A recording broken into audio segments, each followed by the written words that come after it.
The morning Brandon Harrington shoved a 15-year-old girl into a hedge and laughed about it. He had no idea that her father had once carried wounded men across open ground, with a bullet buried in his own shoulder. Caleb Whitmore heard the whole thing from his daughter's trembling lips that night, and something cold and familiar woke up inside a man who had spent 5 years pretending it was dead. He had buried that man on purpose. But some things don't stay buried. Before we go on, drop the name of the city you're watching from in the comments, so I can see how far Caleb's story travels.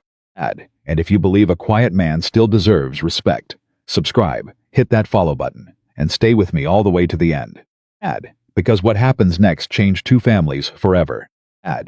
Caleb Whitmore was on his knees in the driveway, tightening the last bolt on the underside of an old push mower, when he heard his daughter scream his name. He was standing before the wrench hit the concrete. He didn't remember dropping it. He didn't remember crossing the yard. 1 second he was under the mower deck with grease on his knuckles, and the next he was at the corner of the house, with his heart hammering against his ribs like it hadn't hammered in years.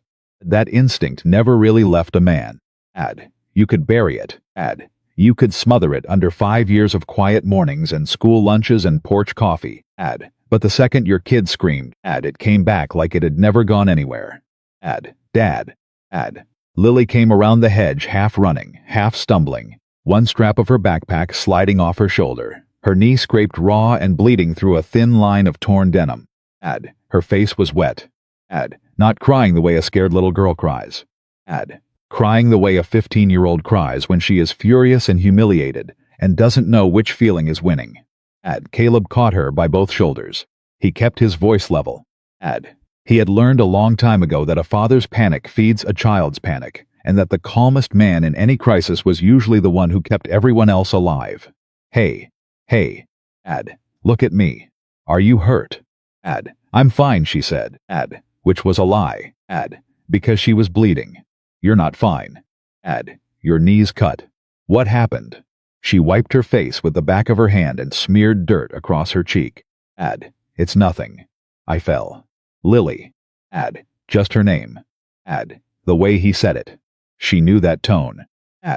It was the tone that said he already knew she was leaving something out, and that he would wait as long as it took, and that lying to him only made the wait longer. She looked down at her sneakers. There were some guys, she said finally.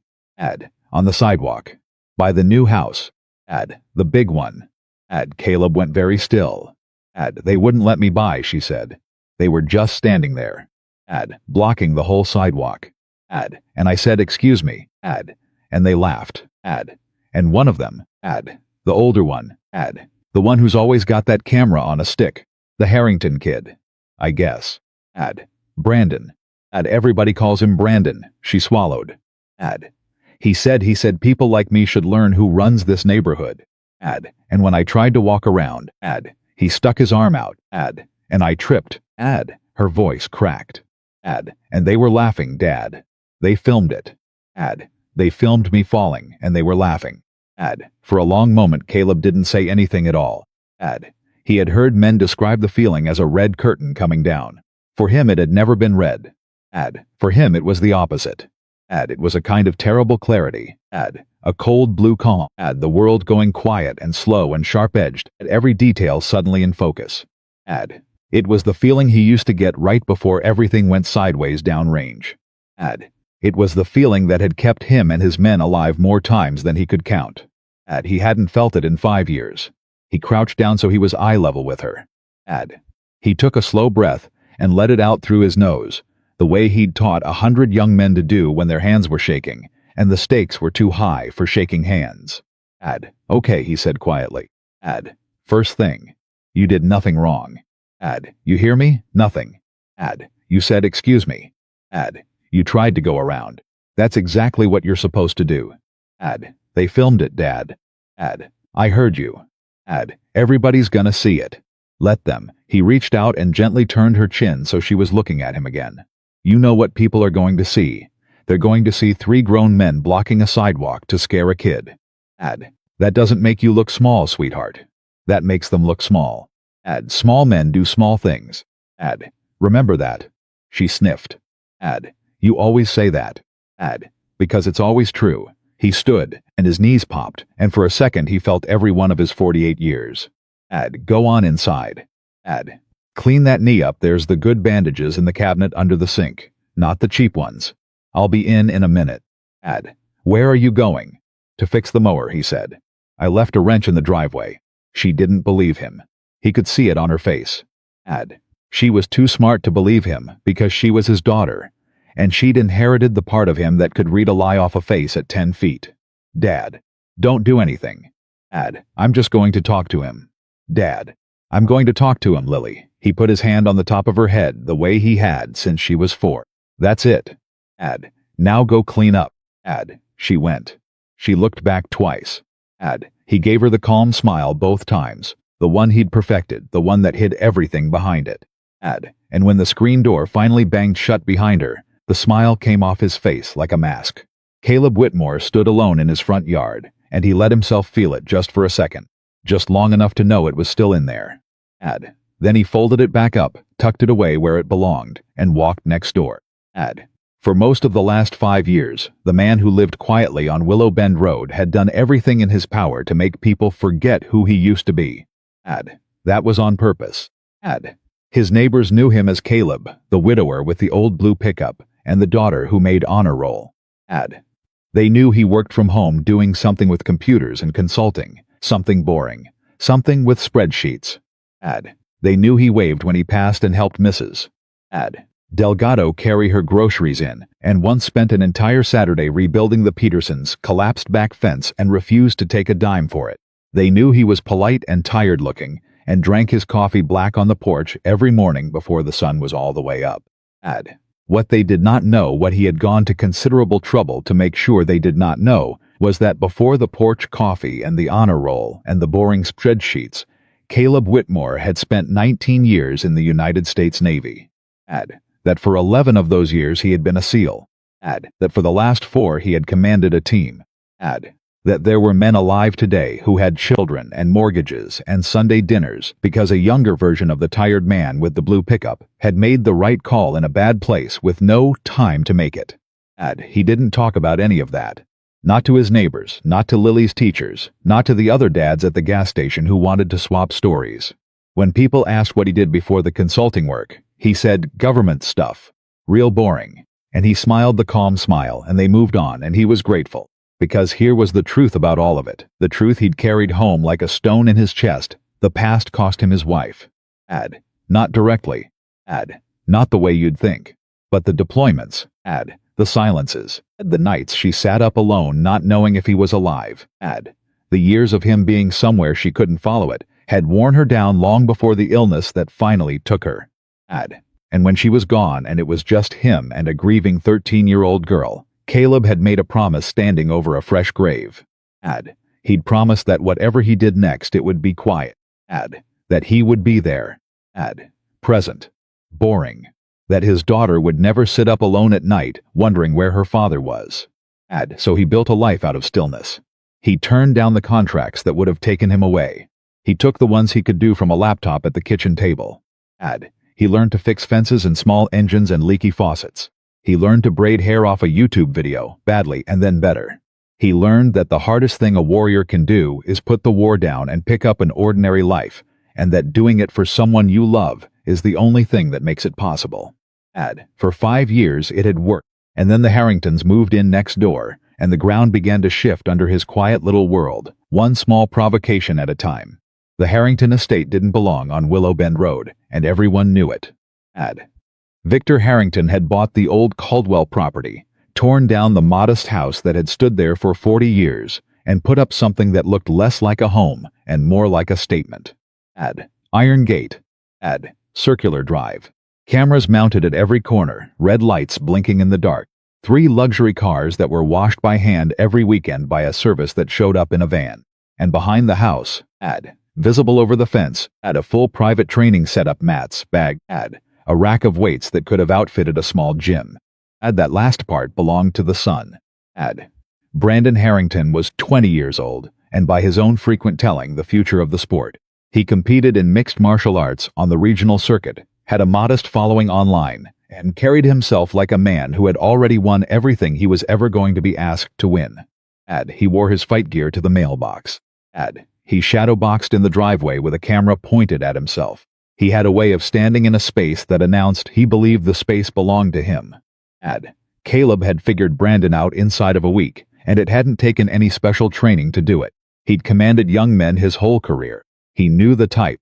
He knew the loud ones, the ones who couldn't stop talking about how dangerous they were, and he knew that the genuinely dangerous men he'd served with were almost never loud. The most lethal man Caleb had ever known was a soft-spoken chief from Alabama who fed stray cats and never raised his voice above conversational. Real capability didn't need an audience. It was the absence of capability that needed the audience. The noise was there, to fill the hole where the confidence should have been. Brandon needed people to fear him. And a man who needs to be feared, Caleb knew, is a man who is afraid of something himself. So for the first several weeks, Caleb had simply let it be. The loud music. The engine revving. The way Brandon looked at him across the property line, like he was sizing up a threat that wasn't there. Caleb waved. He said good morning. He kept his distance and kept his peace. And he told himself the kid would settle in. Or grow up. Or find something better to do with all that energy. He had underestimated exactly one thing, and it was the one thing he could never forgive himself for underestimating. He'd assumed a kid that self-absorbed would leave his daughter alone. Brandon was in the driveway when Caleb came up the walk, throwing lazy combinations at the air, his phone propped on the hood of the sports car recording him. Two of his friends lounged against the garage door, thumbs going on their own phones. One of them noticed Caleb first and straightened up. Yo, Brandon. Brandon turned. When he saw who it was, a slow grin spread across his face. He didn't stop the recording. If anything, he angled himself so the phone would catch it. Well, he said. Look who it is. The neighborhood handyman.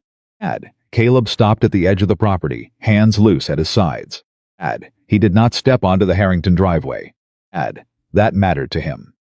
Where a man chooses to stand tells you what kind of man he is. Brandon, Caleb said evenly. I need a word with you. Oh, you need a word. Brandon glanced at his friends and back. You hear that, guys? He needs a word. He bounced on the balls of his feet, still loose, still performing. Go ahead, old-timer. Words are free. My daughter walked home about 20 minutes ago. Lily. 15 years old, about this tall purple backpack. Caleb kept his voice completely flat. You and your friends blocked the sidewalk. She asked to get by. You wouldn't let her. She fell. She's inside right now cleaning blood off her knee. The friend by the garage, the one who'd straightened up, shifted his weight and looked at the ground. Some part of him, at least, still had the decency to be uncomfortable. Brandon didn't look uncomfortable at all. She fell, Brandon repeated, like it was funny. Kids fall. Sidewalks are dangerous. Maybe she should watch where she's going. You stuck your arm out. Did I? Brandon spread his hands, all mock innocent. I don't remember that. Do you remember that? He looked at his friends. Neither one answered. He looked back at Caleb and the grin came back, sharper now. Sounds like a she-said situation to me. And no offense, but who's a court gonna believe? A future professional athlete or some guy who fixes lawnmowers? Caleb let that sit for a second. He'd been called worse by better. I'm not talking about a court, he said. I'm talking to you man to man. And I'm asking you one time, politely, to leave my daughter alone. You don't talk to her. You don't block her way. You don't film her. That's all. You do that, and you and I never have to have another conversation as long as we live. For a moment, Brandon just looked at him. And then he laughed. It wasn't a small laugh. He tipped his head back and laughed at the sky. Loud enough that the friend by the garage flinched. Loud enough that it was clearly meant to carry. It meant to be heard by anyone in earshot. He laughed the way you laugh at something genuinely absurd. You. Brandon wiped an imaginary tear from the corner of his eye. He looked Caleb up and down slowly. Deliberately, the work boots. The grease-stained jeans. The plain gray shirt. The lines in a face that had spent too many years in the sun and not enough sleeping. A retired guy with a truck. You come over here, you come to my house, and you think you can threaten me? I didn't threaten you. I asked you. Same thing, coming from a guy like you. Brandon took a step forward. Off the driveway now. Onto the strip of grass between the properties. Closing the distance until there were maybe 6 feet between them. His friends came off the garage door and drifted closer, sensing something. You know what your problem is? Guys like you. You spend your whole life being nothing, and then one day some kid actually is somebody, and you can't stand it. You can't stand that I've got the cars and the house in the future, and you've got a lawnmower and a dead. He didn't finish it. Even Brandon. Even at 20. Even with an audience. Some animal instinct told him not to finish that particular sentence. But Caleb heard the shape of it. He heard exactly where it had been going. And here is the thing that Brandon Harrington would spend a long time not understanding. Nothing changed in Caleb's face. Nothing. His hands stayed loose at his sides. His breathing stayed slow and even. His weight stayed centered over his feet, that easy grounded stance that a man who knows real violence never quite loses. He didn't step forward. He didn't step back. He just looked at the kid, and there was something in the look, something the friends caught before Brandon did, something that made both of them go quiet and still. Because for the first time they saw it. Just a flicker of it. The thing underneath the tired face. The thing Caleb had spent 5 years folding up and putting away. They saw a man who was not afraid of them at all. Not nervous. Not bluffing. Not a scared dad in over his head. A man standing in front of 3 younger, stronger men, one of them a trained fighter with the total, bottomless calm of somebody who had genuinely, in his life, faced down worse than anything these 3 could dream up, and walked away, and never told a soul about it. Brandon, said the friend nearest the garage very quietly. Hey. Let's just come on, man. Shut up, Brandon said, but he didn't take his eyes off Caleb. Something was needling at him now, some instinct he didn't have the wisdom to trust. The old man wasn't reacting right. He wasn't scared. He wasn't backing down. He wasn't doing any of the things people did when Brandon got in their face. He was just standing there, calm as still water, and it was making the hair on Brandon's arms stand up, and Brandon hated that feeling, hated it, because Brandon was the one who was supposed to make other people feel it. So he did what frightened people always do. He got louder. You know what? Brandon said, forcing the grin back onto his face, jabbing a finger in Caleb's direction. I don't like your attitude. Coming over here. Standing on my grass. Giving me this tough guy stare like I'm supposed to be impressed. He turned to his friends, playing to them, rebuilding himself off their attention. You see this? This is what I'm talking about. This is a guy who thinks being old and quiet makes him deep. Makes him dangerous. He turned back. You're not dangerous, man. You're just old. There's a difference. Caleb held his gaze for a moment longer. And then, very simply, in a voice almost gentle, he said, Respect is earned, son. It's never taken. He didn't say it like a threat. He didn't say it like a challenge. He said it the way an old teacher says something he's said 1,000 times. Something so true it's become plain, and that, more than anything else, was what got under Brandon's skin. Because you can't be angry at a threat's volume when there is no volume. You can't win a shouting match against a man who won't shout. Brandon had spent his whole life learning to overpower people. He had never once in his life had to answer a man who simply would not be overpowered. His jaw worked. His hands opened and closed at his sides. Get off my property, he said. I'm on the grass between our houses, Caleb said. But I've said what I came to say. You leave Lily alone and you and I are done. He turned to go. Unhurried. Presenting his back to 3 men without a flicker of concern. Which somehow insulted Brandon more than anything else could have. That's right, walk away, Brandon called after him, his voice climbing. Walk away, old man. That's what you're good at, right? Walking away? Yeah, go fix your lawnmower. Caleb didn't turn around. He didn't slow down. He just lifted one hand, a small acknowledging wave, and kept walking back toward his own quiet house, and that little wave, that casual, unbothered, dismissive little wave did something to Brandon Harrington that no amount of shouting could have done. It made him decide, right there on the grass, that he was going to teach the old man a lesson he would never forget. He had no idea. He had absolutely no idea what he had just decided to do. Inside, Lily had a bandage on her knee and a mug of hot chocolate she wasn't drinking. and she looked up sharply when the screen door opened. "Well," she said. "What happened?" "We talked." Caleb went to the sink and washed the grease off his hands, taking his time, keeping his back to her so she couldn't read his face. I asked him to leave you alone. And I don't think he liked being asked. Dad, she set the mug down. What does that mean? He turned off the water. He dried his hands on the dish towel. Folded it. Hung it back on the oven handle. All with a deliberate care that was really just him buying a few seconds to decide how honest to be. He decided on honest. He'd always decided on honest with her. Lies were how you lost the people you were trying to protect.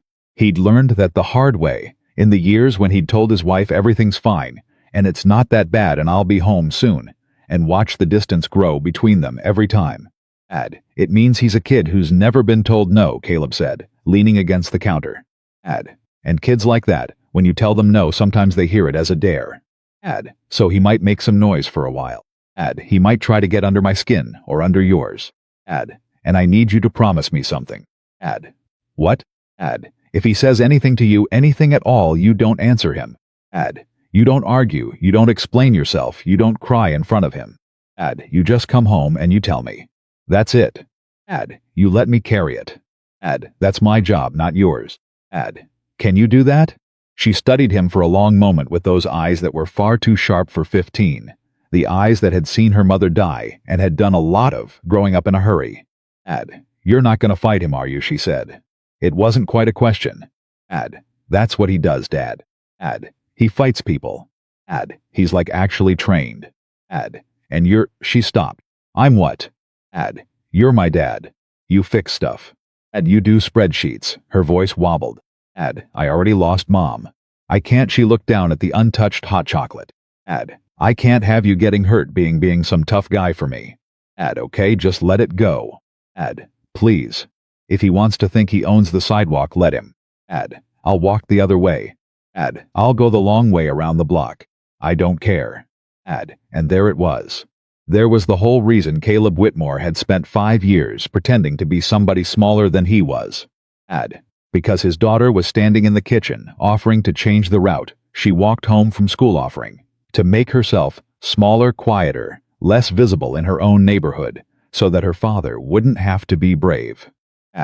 She had learned in her short life that the people you love get hurt when they fight.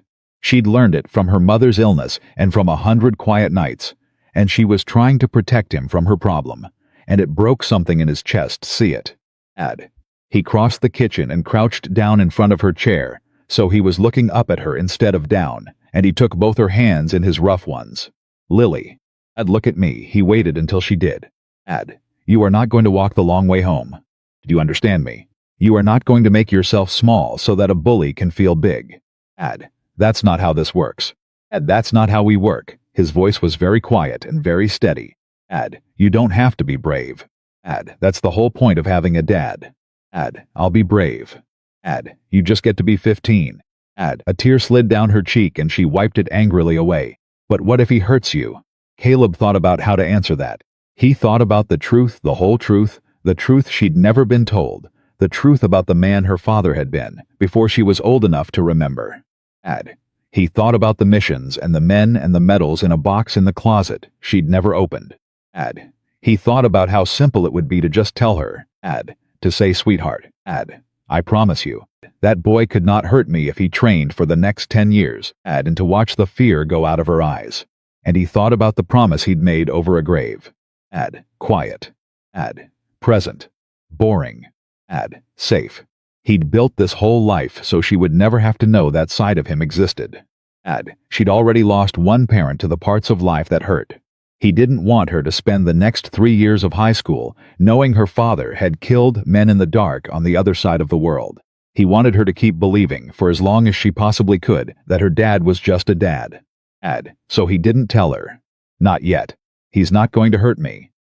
Caleb said instead. And he said it with such total, quiet certainty that she almost believed him without knowing why. I need you to trust me on that.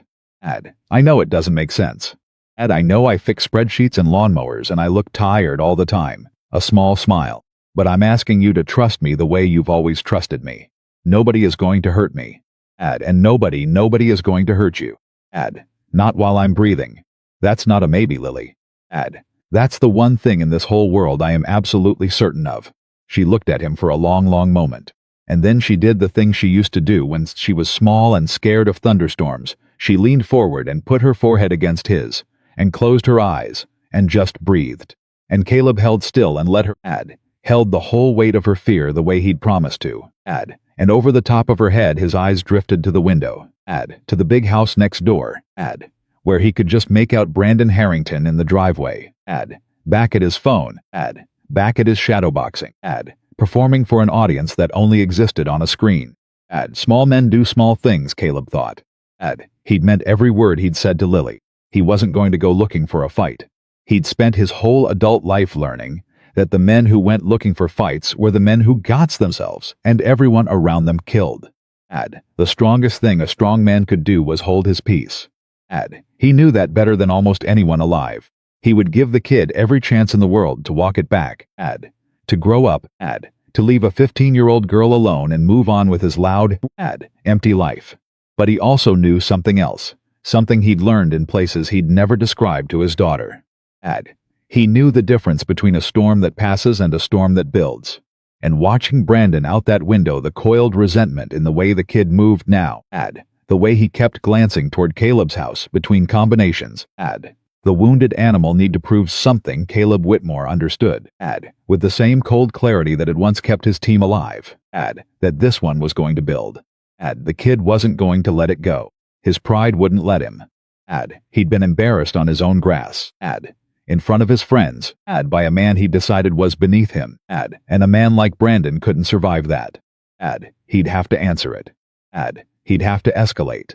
He'd push, and push, and push, looking for a reaction, looking for a crack, looking for the moment that let him prove to everyone watching, and to the frightened part of himself he'd never admit was there, that he was as dangerous as he needed the world to believe. And one day Caleb knew the kid would push too far. He'd reach for the one thing you never reach for. He'd come after Lily again. Or he'd say the thing you can't take back in front of enough people that it couldn't be ignored. And he'd back Caleb into the one corner. Caleb couldn't refuse to fight his way out of, not for pride. Never for pride. But for the 15-year-old girl with her forehead pressed against his. Breathing slow. Finally starting to believe that her dad had it handled. Caleb closed his eyes. Let it be me. He thought a soldier's prayer. An old one. Worn smooth from years of use. Whatever's coming, let it land on me and not on her. Then he opened his eyes. And put the mask of the tired, ordinary father back on. And smoothed his daughter's hair. And said, how about pancakes for dinner? I know it's not dinner food. I don't care. Some nights call for pancakes. And Lily laughed a wet, surprised, wonderful laugh and said, you always say pancakes fix everything. And Caleb said, that's because they do. And for a little while, in that small warm kitchen with the big cold house looming next door, it was true. He couldn't have known how right he'd be about the storm. He couldn't have known that in 3 short weeks, Brandon Harrington would stand in front of the entire neighborhood, throw down a challenge that no one there would ever forget, and force the quiet man to finally, publicly, become the one thing he'd promised his dead wife he'd never be again. But that night, Caleb Whitmore made pancakes for his daughter, and watched her eat them, and washed the dishes by hand, and sat on the porch with a cup of coffee gone cold long after she'd fallen asleep, a tired man in work boots, a widower with an old blue truck, a father keeping watch over a quiet street, the strongest person in the room, the one nobody saw coming. The first thing Brandon did was the driveway. Caleb came out on a Tuesday morning to drive Lily to school and found the black sports car parked lengthwise across the foot of his driveway, nose to one mailbox post, tail to the other, boxing his old blue pickup in completely. There was no gap. There was no accident to it. Somebody had lined that car up with care, backed it and pulled it forward until it sat exactly where it would cause the most trouble, and then walked away. Lily saw it first. Dad. Look. Caleb looked. He didn't say anything for a moment. He just stood there on the front step with his travel mug in one hand and his daughter's backpack in the other. And he felt that cold blue calm settle over him again, quiet and familiar. Get in the truck, he said. I'll handle it. How? He's got us blocked in. I said I'll handle it. He handed her the backpack and set his mug down on the porch rail. Give me 2 minutes. He walked next door and rang the bell at the iron gate. Nothing. He rang it again, held it down, let it buzz. A camera above the gate swiveled toward him with a small mechanical hum. Its red light steady. And Caleb looked straight into it. Unhurried. And waited. A voice came through the little speaker, lazy and amused. Brandon. Can I help you? Your car's blocking my driveway. I need to get my daughter to school. Weird. I didn't park there. Somebody did. Well, it's a free country. People park where they want. A pause, and Caleb could hear the smile in it. Maybe it'll get towed. That's kind of a you problem though, isn't it? Caleb let the silence hang. He'd learned a long time ago that silence unsettled people who lived on noise. He counted 3 seconds, 4, 5, and sure enough the speaker crackled again. You still there, old man? I'm here. You gonna do something about it? Huh? You gonna get all tough about a parking spot? The kid was enjoying himself now, spooling out rope, hoping Caleb would grab it. Come on. Do something. I got cameras rolling. I'd love to see what you do. And that was the whole game right there. That was the thing Brandon didn't understand, and never would, that the cameras were the tell. A man who was actually dangerous didn't need footage. He didn't set up an audience before he acted. The cameras meant Brandon wasn't planning to do anything. He was planning to provoke something. And then film Caleb doing the ugly reacting. So he could edit it and post it and turn a tired dad into a viral villain. It was a trap, and it was a clumsy one, and Caleb had spent a career walking through traps 100 times more sophisticated than a rich kid with a phone. No, Caleb said pleasantly into the speaker. I'm not going to do anything. You have a good day. And he turned and walked back to his own house. And Brandon's voice chased after him through the speaker. Sharp now. Less amused, yeah. That's what I thought. Walk away, you're real good at that. Caleb went inside, picked up the cordless phone off the kitchen wall and called a tow company. Then he called the non-emergency police line and reported a vehicle blocking his private driveway. Gave the address. Gave the plate number he'd already memorized. And asked, very politely, that an officer document it. He drove Lily to school in the neighbor's borrowed car, Mrs. Delgado, 2 doors down, who took one look at the sports car and said, that boy, and handed Caleb her keys without being asked.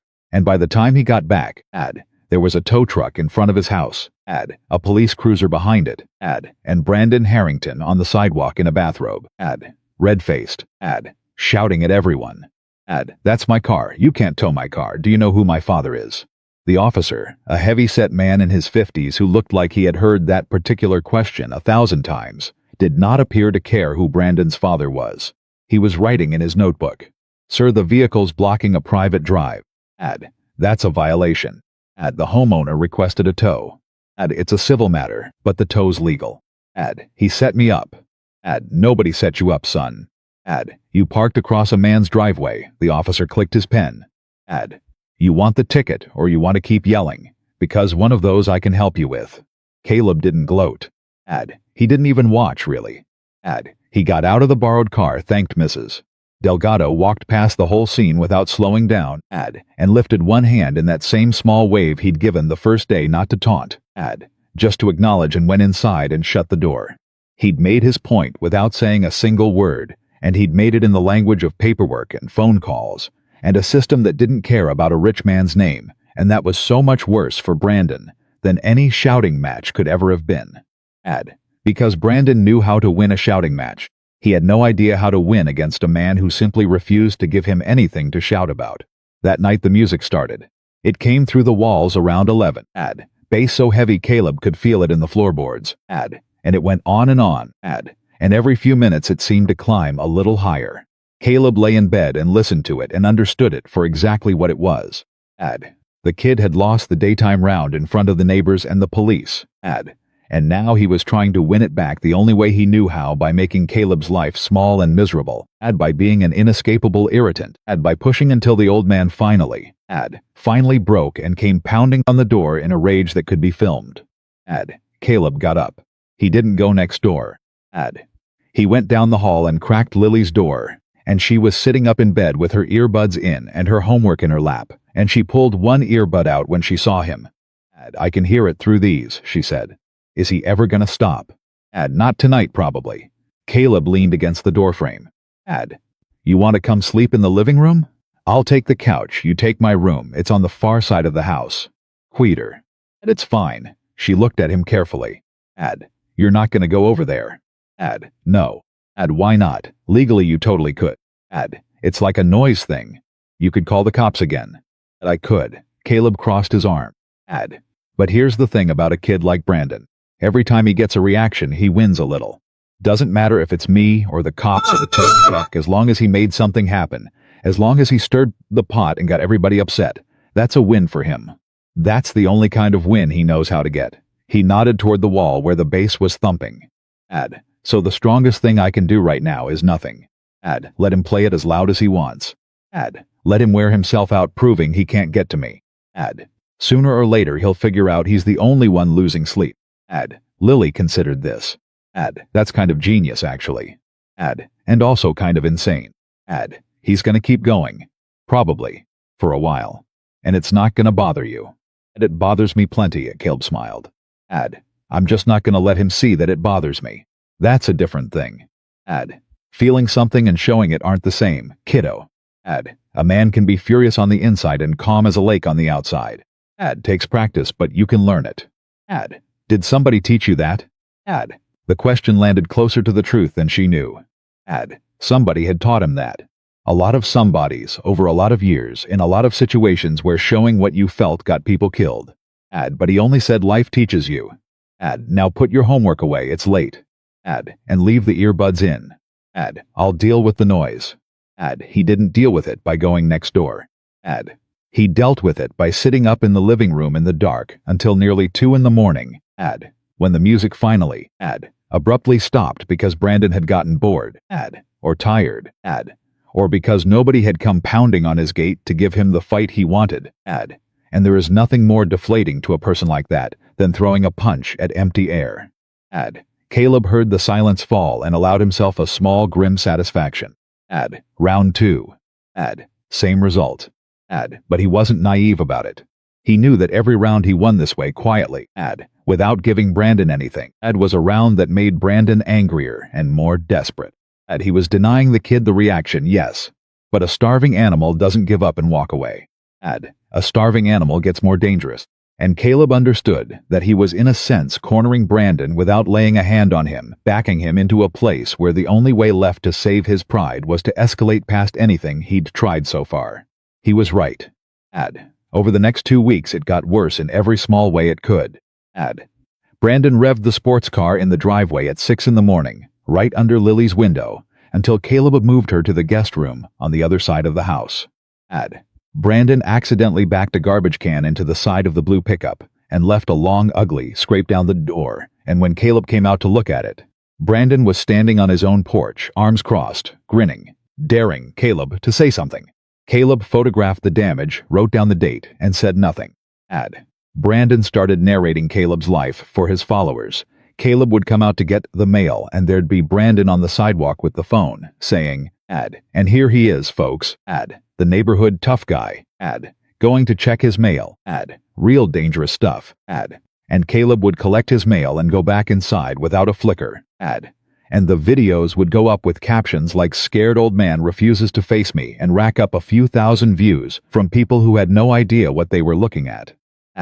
And through all of it, Victor Harrington did nothing to stop his son. Worse than nothing, he fed it. Caleb met the man exactly once during those weeks, in the driveway, when Victor came out to a delivery truck at the same moment Caleb was leaving for the hardware store. Victor Harrington was a heavy-set man in an expensive polo shirt, with the smooth, unbothered face of somebody who had never in his adult life been told no by anyone who could make it stick. You're the neighbor, Victor said. It wasn't friendly. Caleb Whitmore. We're next door. I know who you are. Victor signed the delivery man's tablet without looking at it.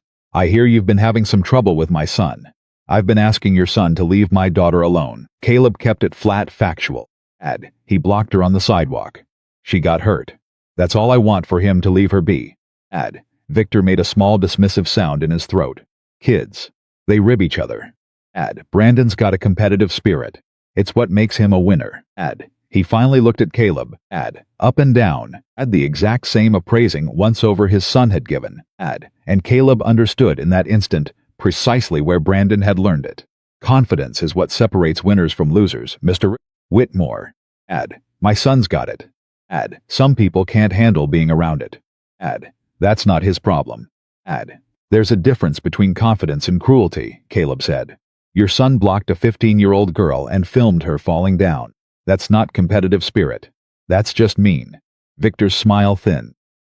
Careful. That's a serious accusation, and I've got very good lawyers. He tucked the delivery slip into his pocket. Let me give you some advice, neighbor to neighbor.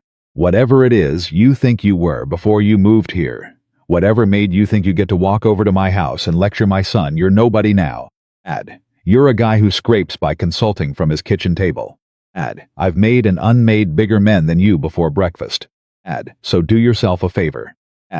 Keep your daughter on your side of the fence, keep your mouth shut, and we'll all get along fine. Caleb looked at him for a moment. There was so much he could have said. There was so much this man didn't know. But Caleb had learned long ago that a man like Victor didn't listen to words. He only ever learned from consequences. And even then, slowly. So all Caleb said was, I hear you. And he got in his truck and drove to the hardware store. And Victor Harrington watched him go with a satisfied little smirk. Certain he'd put the small man in his place. Having no idea he'd just made an enemy of someone he could not begin to comprehend. And worse for him, no idea what his son was building toward next door. Because that was the thing that would come to matter most in the weeks ahead. Victor thought his money was a wall around his family. He'd spent his whole life learning that money bought protection, bought silence, bought the ability to steamroll anybody who got in the way. He was about to learn that there were kinds of trouble money couldn't touch, and that the quiet man he'd just insulted in his own driveway was, of all the people in the world, exactly the wrong one to try that particular lesson on. But that reckoning was still to come. First there was the party. Brandon announced it the way he announced everything, loudly and online. A neighborhood gathering. He called it. Though it was really a showcase and excuse to set up in the big backyard with the mats and the bags, and a couple of his fighter friends, and a whole rack of camera equipment. And to put on a show. He invited the whole street. Slid flyers into everyone's mailbox. Actual printed flyers. With his own face on them in fight gear. Fists up. A title across the top. Meet the future champion. Free food. Live demonstrations. Come see a real athlete train. Half the street didn't come, but enough did. Out of curiosity or boredom, or the simple neighborly reflex of not wanting to seem rude. That by Saturday afternoon there was a decent crowd in the Harrington backyard. 40 people. Folding chairs. A catering table. A couple of Brandon's fighter buddies stretching on the mats. And Brandon himself holding court. Working the crowd. Performing. Caleb hadn't planned to go. He'd have been happy to spend the afternoon anywhere else. But Lily had a friend on the street, a girl named Sophie 2 houses down, and Sophie's family was going, and Sophie wanted Lily to come, and Lily, who was 15, and wanted to be normal, and was tired of being the girl who had to walk the long way around, asked her dad if they could just go for a little while, just to see, just to be regular people at a regular thing. Caleb looked at his daughter's hopeful face, and thought about how much of her life had already been shaped by other people's storms, and he said, yeah, we can go for a little while. He should have known better. Some part of him did know better. But he also knew he couldn't wrap her in cotton and keep her home from every gathering on the street just because of one loud kid, and he knew that giving Brandon that much power over their lives was its own kind of losing. So he put on a clean shirt, and he walked next door with his daughter, and he stood at the edge of the crowd with a paper cup of lemonade he didn't want, and he watched Brandon Harrington perform. And Brandon was good in his way. Caleb would give him that much. The kid was fast and strong, and he'd clearly put in real hours on the mat. He ran through a demonstration with one of his buddies. Throwing combinations. Showing off takedowns. Narrating the whole thing to the crowd and the cameras. People clapped. Kids watched wide-eyed. For a little while it was almost pleasant, almost what it claimed to be, and Caleb started to think maybe they could just drift out after another 15 minutes and call it a day. Then Brandon toweled off. Grabbed a microphone, an actual microphone. Wired to a little speaker. Because of course he had one, and started to talk. Thank you everybody. Give it up for my man Deuce. Applause. Look, I'm serious, I love this neighborhood. Great people. Great community. But I gotta be honest with you, and I'm always honest, this isn't exactly a neighborhood full of, fighters, a ripple of uncertain laughter. I look around and I love all you guys, but let's be real. There's not a lot of dangerous men on this street. Am I right? More laughter, thinner now, some people starting to sense the turn. Most guys around here, they talk a big game, but they've never actually, been in it. Been tested. It's all just talk. And then Brandon's eyes found Caleb at the edge of the crowd. And his whole face changed. And Caleb felt it coming the way he used to feel a storm coming. In his teeth. In the air pressure. Take my neighbor over there. Brandon said. And pointed. And 40 heads turned. Caleb didn't move. He held the useless cup of lemonade and looked back at the kid with a face like still water. Now this guy. Brandon went on. Warming to it. Feeding on the attention. This guy walks around like he's something. Real quiet. Real intense. Gives everybody this look like he's seen some things, like he's dangerous, like you better not mess with him. Brandon chuckled into the mic. Some people spend their whole lives pretending they're dangerous, folks. It's kind of sad, honestly. It's a whole personality. The strong, silent, mysterious guy who fixes lawnmowers. And you know what? People buy it. People actually buy it because he never says anything, so you just fill in the blanks with whatever you want. A few people laughed uncomfortably. A few didn't. Mrs. Delgado, sitting in a folding chair near the front, had gone stony-faced. But most of the crowd did the thing crowds do. They watched, and they waited, and they let it happen, because it was easier than being the one to stand up and stop it. Caleb set the cup of lemonade down on the corner of the catering table. He didn't do it dramatically. He just didn't want to be holding it. He put his hand lightly on Lily's shoulder. She'd gone rigid beside him, her face burning, and he said quietly, just for her.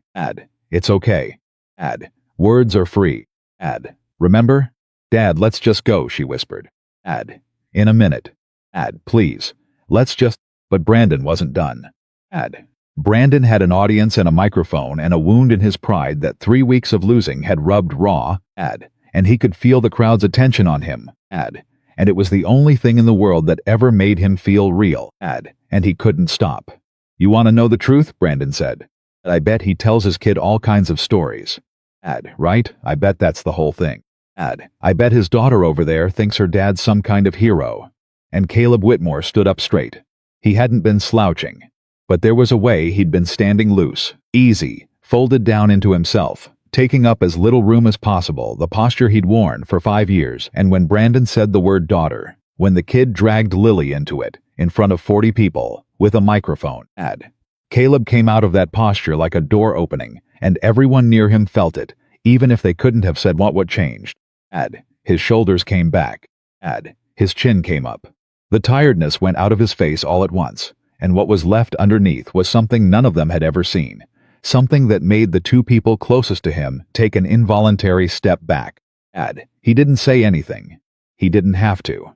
He just stood there at his full height, no longer folded down, no longer small, and he looked at Brandon Harrington across 40 feet of somebody else's backyard, with an expression of such total quiet, unafraid attention that the microphone actually drooped in Brandon's hand. The laughter died. All of it. The whole backyard went quiet. Finally, Brandon said into the silence, but his voice had cracked half a step higher and he had to force the grin. There it is. The old man wants attention after all. You got something to say, tough guy, huh? You've been walking around this whole street for 3 weeks, giving me the silent treatment, giving me the look, come on. Here's your stage. Here's your microphone. He held it out mockingly across the distance. Say something. Show everybody how dangerous you are. Caleb looked at the offered microphone. He looked at the cameras. There were 3 of them now. On tripods. All pointed at him. Red lights burning. He looked at the 40 faces of his neighbors, at Mrs. Delgado's tight anger and Sophie's family's discomfort and the wide eyes of the little kids who'd come to watch a fighter train. He looked at his daughter beside him, her face scarlet, her eyes shining with the particular agony of a teenager being humiliated in public through no fault of her own. And Caleb understood in that clear, cold way of his that this was the trap finally sprung. This was the corner Brandon had been building for 3 weeks. The kid had learned he couldn't provoke a reaction with a car or a garbage can or loud music, so he'd found the one lever that would work Lily. He'd figured out that a man who wouldn't lift a finger for his own pride would move heaven and earth for his child. And he'd set it all up here, in public, with cameras, so that whatever Caleb did next would be filmed and posted, and the quiet man would finally be forced onto Brandon's stage, playing Brandon's game, by Brandon's rules. The smart move, the disciplined move, the move Caleb had made 40 times over the last 3 weeks, was to take Lily's hand and walk away. Give the kid nothing. Deny him the reaction. Let him shout into the empty air one more time. Caleb almost did it. He got as far as turning slightly, his hand tightening gently on Lily's shoulder to steer her toward the gate. And then Brandon, sensing the retreat, unable to let even this small victory slip away, said the thing that changed everything. Yeah, that's right. Take your kid and run. Brandon's voice curdled with contempt, and he leaned into the mic so the whole yard caught every word. You know what, sweetheart? And he was talking to Lily now, to a 15-year-old girl, in front of 40 people. You should ask your daddy why he really moved here. Guys like him don't end up fixing lawnmowers on Willow Bend because life went great. He's not quiet because he's tough. He's quiet because he's got nothing. He's a nobody who wants you to think he's a somebody. And one day you're gonna figure that out, and it's gonna break your little minus. That's enough. Caleb didn't raise his voice. That was the thing people would talk about afterward, the thing nobody could quite describe. He didn't shout. He didn't roar. He said it at conversational volume. 2 words, flat and even and absolutely final. And it cut through the backyard and shut Brandon Harrington's mouth mid-sentence, like a hand closing over it. Caleb let go of Lily's shoulder. He turned all the way around to face Brandon. And he took 1 step forward. Out of the crowd. Into the open space between them. And the crowd parted around him without anybody deciding to move. The way a crowd does when something in the air has changed. You want to run your mouth about me? Caleb said, and his voice carried without being loud. That's fine. I've let you do it for 3 weeks. Cars, garbage cans. The music, the videos, all of it. I let it go. Because none of it mattered. Because you're a kid who never got told no and you're throwing a tantrum. And I've got better things to do than get in a shouting match with a tantrum. He took another step. But you don't talk to my daughter. Not on the sidewalk. Not into a microphone. Not ever. That line you don't cross. And you just crossed it twice in one afternoon. In front of the whole street. So now he stopped. 10 feet from Brandon. And Caleb's hands hung open and easy at his sides. And his weight was centered and grounded. And there was nothing in his face at all except that terrible calm. Now we're going to have a real conversation. For 1 second, 1 full second, Brandon Harrington looked at the man standing in front of him. And something in his animal brain, the part underneath all the noise and the cameras and the swagger, recognized what it was looking at, and went cold with a fear he could not name or explain or admit. Then the crowd was watching, and the cameras were rolling, and his father was somewhere in that crowd, and Brandon Harrington was 20 years old, and terrified of being seen as anything less than the future champion, and so he did the only thing his pride would let him do. He grinned, and lifted his fists, and said, loud enough for every camera to catch it, "Okay, old man. You want a conversation? Let's have one. Right here. Right now. In front of everybody." He bounced on his toes, playing to the crowd, rebuilding himself off their gasps. "You and me. Let's see how tough you really are. And the whole backyard held its breath. For a long moment Caleb didn't answer him. He stood in the open space with the whole neighborhood watching. And he did the thing he always did before a hard decision. He slowed everything down. The crowd wanted a reaction. Brandon wanted a reaction. The cameras wanted a reaction. And the oldest, most disciplined part of Caleb Whitmore, the part that had kept him and his men alive through nights he'd never described to anyone, knew that the strongest thing he could do, even now, even after everything, was to give none of them what they wanted. No, Caleb said. Brandon blinked. No. Caleb's voice was quiet and even. I'm not going to fight you, Brandon. You're 20 years old. You're somebody's kid. And whatever you think this is, it isn't a fight, it's a boy who's scared of something trying to make everybody else scared too. He shook his head slowly. I'm not going to give you that. Come on, Lily. And he turned to go. He actually turned to go. He put his hand out toward his daughter, and for one held breath it looked like the whole thing might simply dissolve, like the quiet man might win the last round the way he'd won all the others by refusing to play. But Brandon Harrington couldn't let him have it. Losing in private was one thing. Losing in front of 40 people and 3 cameras and his own father, watching the old man turn his back and walk away again, watching everyone watch it, that was a death Brandon's pride could not survive. So he did the one thing that made the choice for both of them. He crossed the space between them fast and he shoved Caleb hard in the back with both hands. It wasn't a fighter's move. It was a child's move, a bully's move, the shove of somebody who needed the confrontation and couldn't wait for it to come to him. Caleb stumbled a half step forward, caught himself easily, and by the time he turned back around, Brandon had his fists up and his weight forward, and that wild, cornered brightness in his eyes. You don't walk away from me, Brandon said, breathing hard. Not this time. You don't get to walk away from me in front of everybody. You want to lecture me about respect, about being a man? Then stand there and be one. Or is that the whole secret, huh?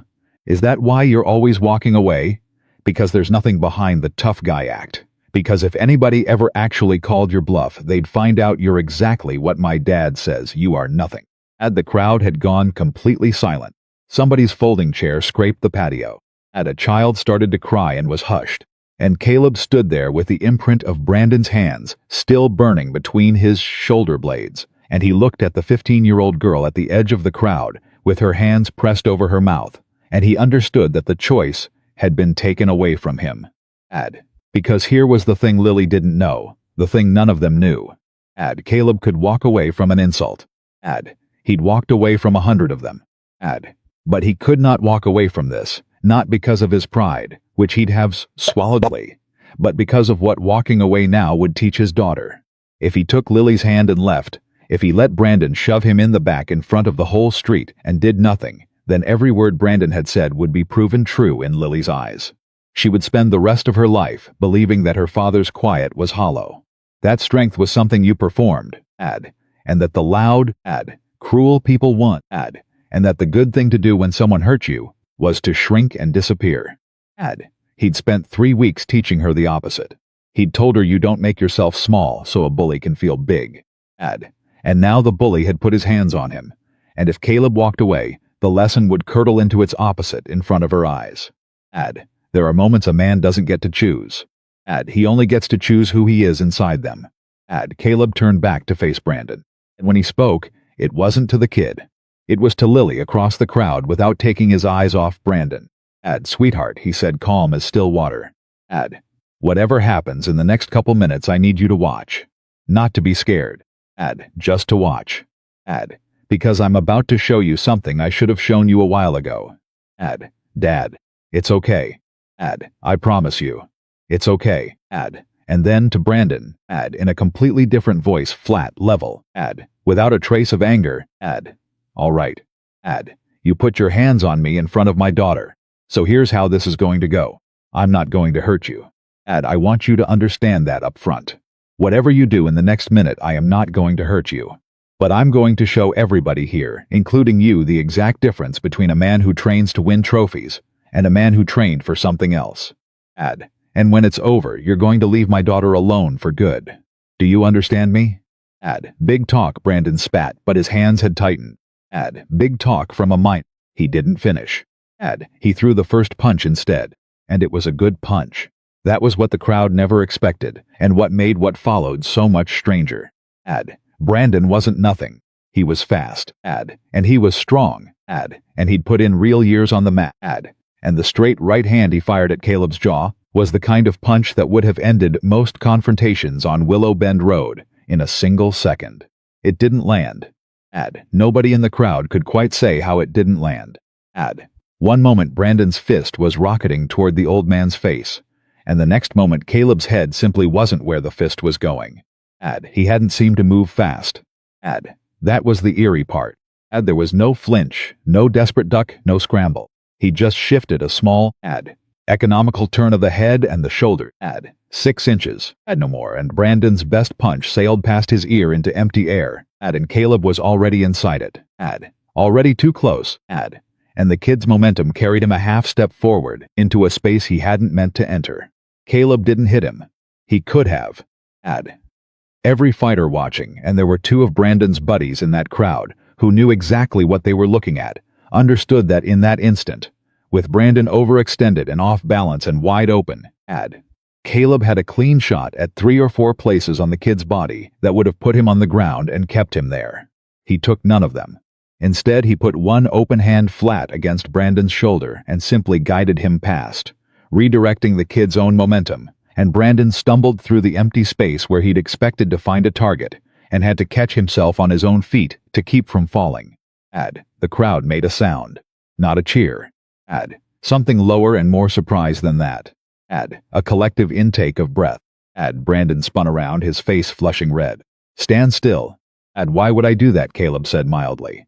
The kid came at him again. And this time he came like a real fighter. Controlled. Feinting with the jab and following with a low kick meant to chop Caleb's lead leg out from under him. It was a good sequence. It would have worked on almost anyone at that party.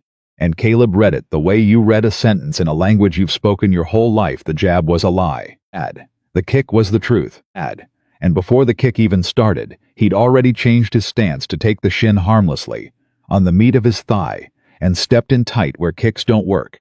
Close enough to feel the heat off the kid. Close enough to put a palm flat on Brandon's chest and, with almost no visible, shove him back 3 full steps. It wasn't a violent shove. There was no malice in it. It was, if anything, gentle, the way you'd move a large dog out of a doorway.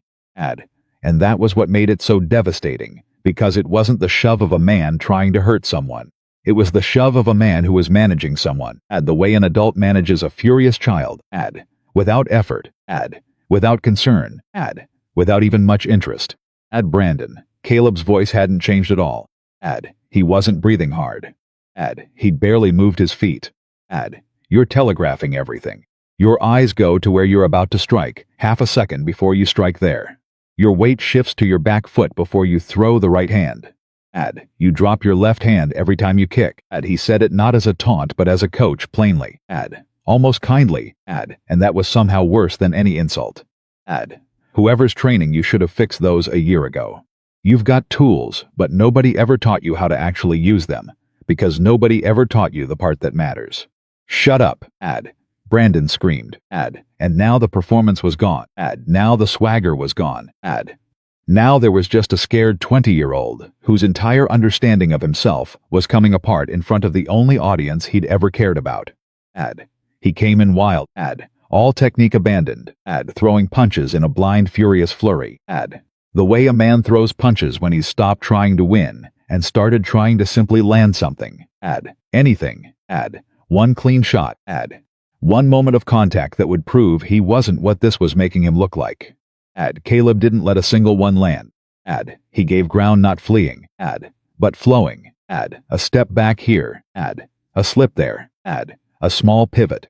His hands staying low and open. Never once closing into fists. He was, everyone slowly realized, not fighting at all. He was doing something that looked almost like the opposite of fighting. He was letting Brandon spend himself. He was absorbing every ounce of the kid's rage into empty air and giving him nothing back. No impact. No target. No satisfaction. And there is nothing on earth more exhausting than punching at a man you cannot hit. Within 30 seconds, Brandon's flurry slowed. Within 45, his breath was coming in ragged gasps and his hands were sinking. And still Caleb hadn't thrown a single strike, hadn't hurt him, hadn't so much as raised his voice. You're getting tired, Caleb observed quietly. That's fear doing that, not the work. Fear burns you up faster than any fight.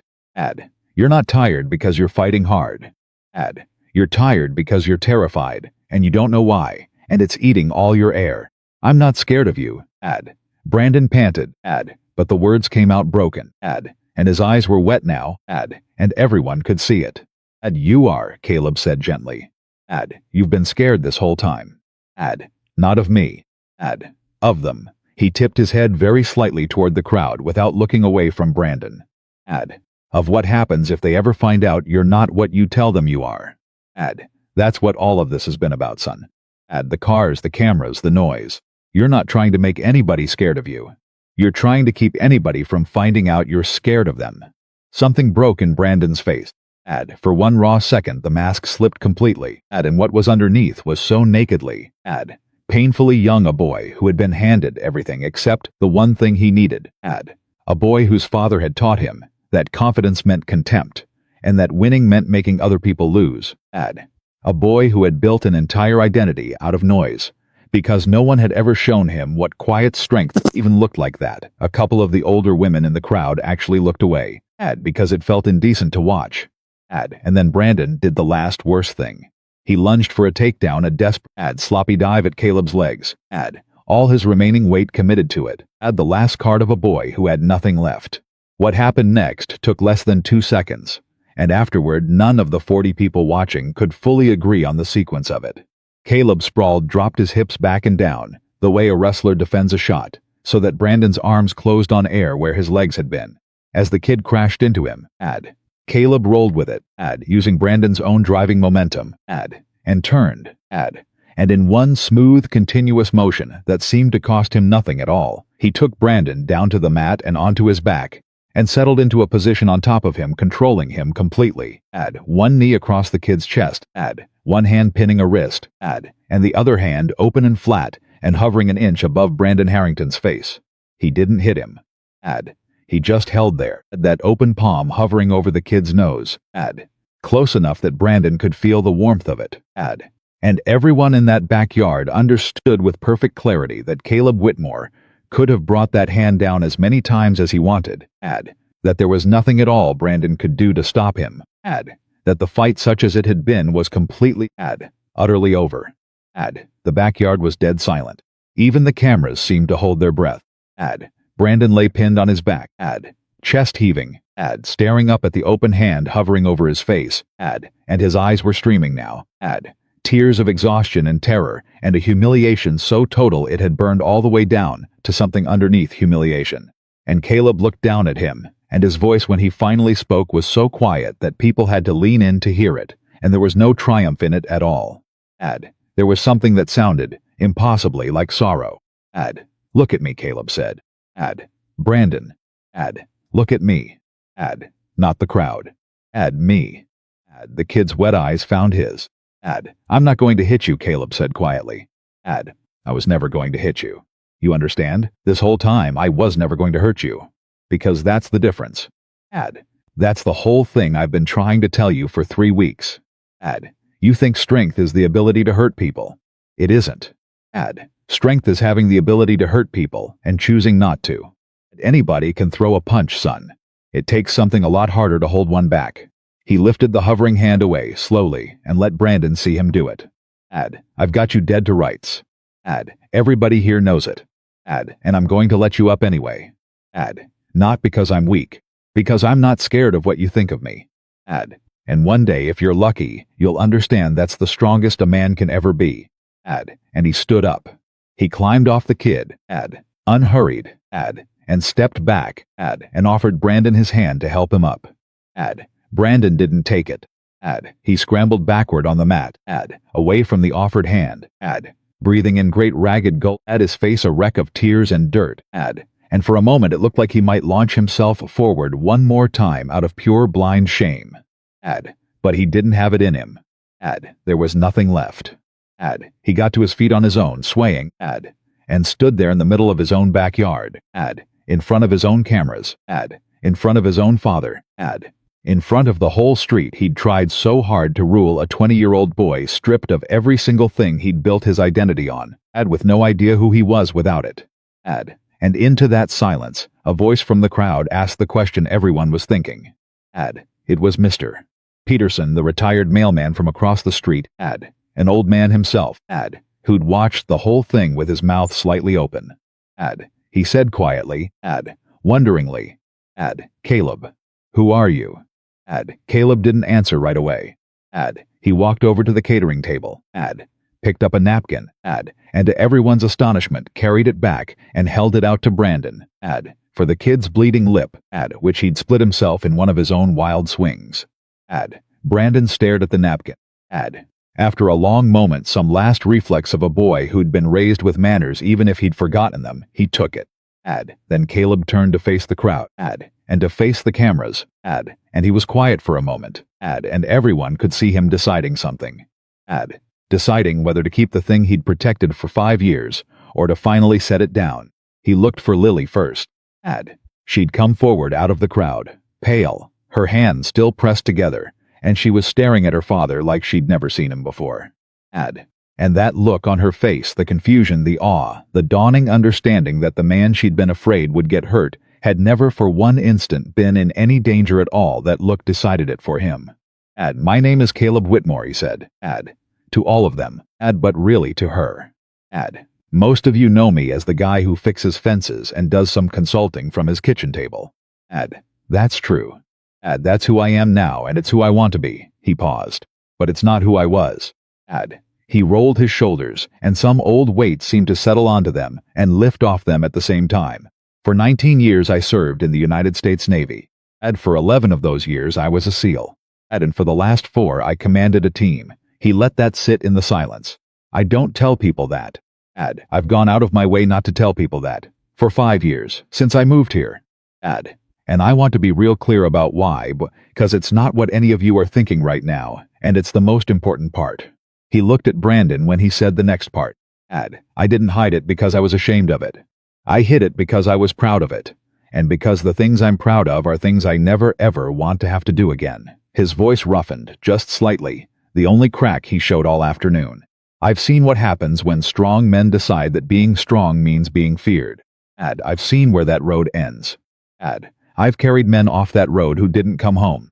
And I came here, to this quiet street, to be a father and to raise my daughter and to never, ever be that man again if I could help it. He looked back at the crowd. So when this young man started pushing the cars, the music, the videos, all of it, I let it go. Not because I couldn't do something about it. Because I could, and because the whole point of the last 5 years of my life was learning how to be a man who doesn't. Nobody spoke. Somewhere a bird was singing. 40 people stood in a rich man's backyard and understood that they had completely, profoundly misjudged the tired neighbor with the blue pickup, and that they'd been standing next to something for 5 years without ever knowing what it was. Brandon didn't get beat by strength today, Caleb said quietly. I barely touched him. You all saw it. He didn't get beat by me at all, really. He looked at the kid one more time, and his voice gentled again. He got beat by the truth. He spent his whole life being told that the loudest, meanest, most feared man in the room is the strongest one. And that's a lie. It's one of the oldest and most dangerous lies there is. The strongest man in the room is almost always the quietest one, because real strength doesn't need to prove anything. It's just there. And the day you stop needing everybody to see how dangerous you are is the day you finally start actually being somebody worth respecting. And then Victor Harrington came pushing through the crowd. He'd been in the back the whole time Caleb had known it. Had felt the man's presence at the edge of things, and now he came shoving to the front, his smooth face blotchy with fury. And he was already talking. Already pointing. You assaulted my son. In front of witnesses. On my property. His voice shook with rage, but underneath the rage was something else. Something that had curdled in his stomach when he watched his boy get taken apart without a single real punch thrown. I don't care what you did in the Navy. I don't care about any of it. You put your hands on my son, and there are 40 people here who saw it, and I will bury you. Do you understand me? I will spend every dollar I have. I'll call every company you've ever worked for. By the time I'm done, you won't be able to get a job cleaning gutters in this state. Dad, Brandon's voice cracked and small from behind him. Victor didn't hear it. He was rolling now, decades of getting his way behind every word. You think a couple of medals make you untouchable. I've broken men with more than you'll ever have. I'll take your consulting license. I'll take your house. I'll take that little truck. Dad, stop.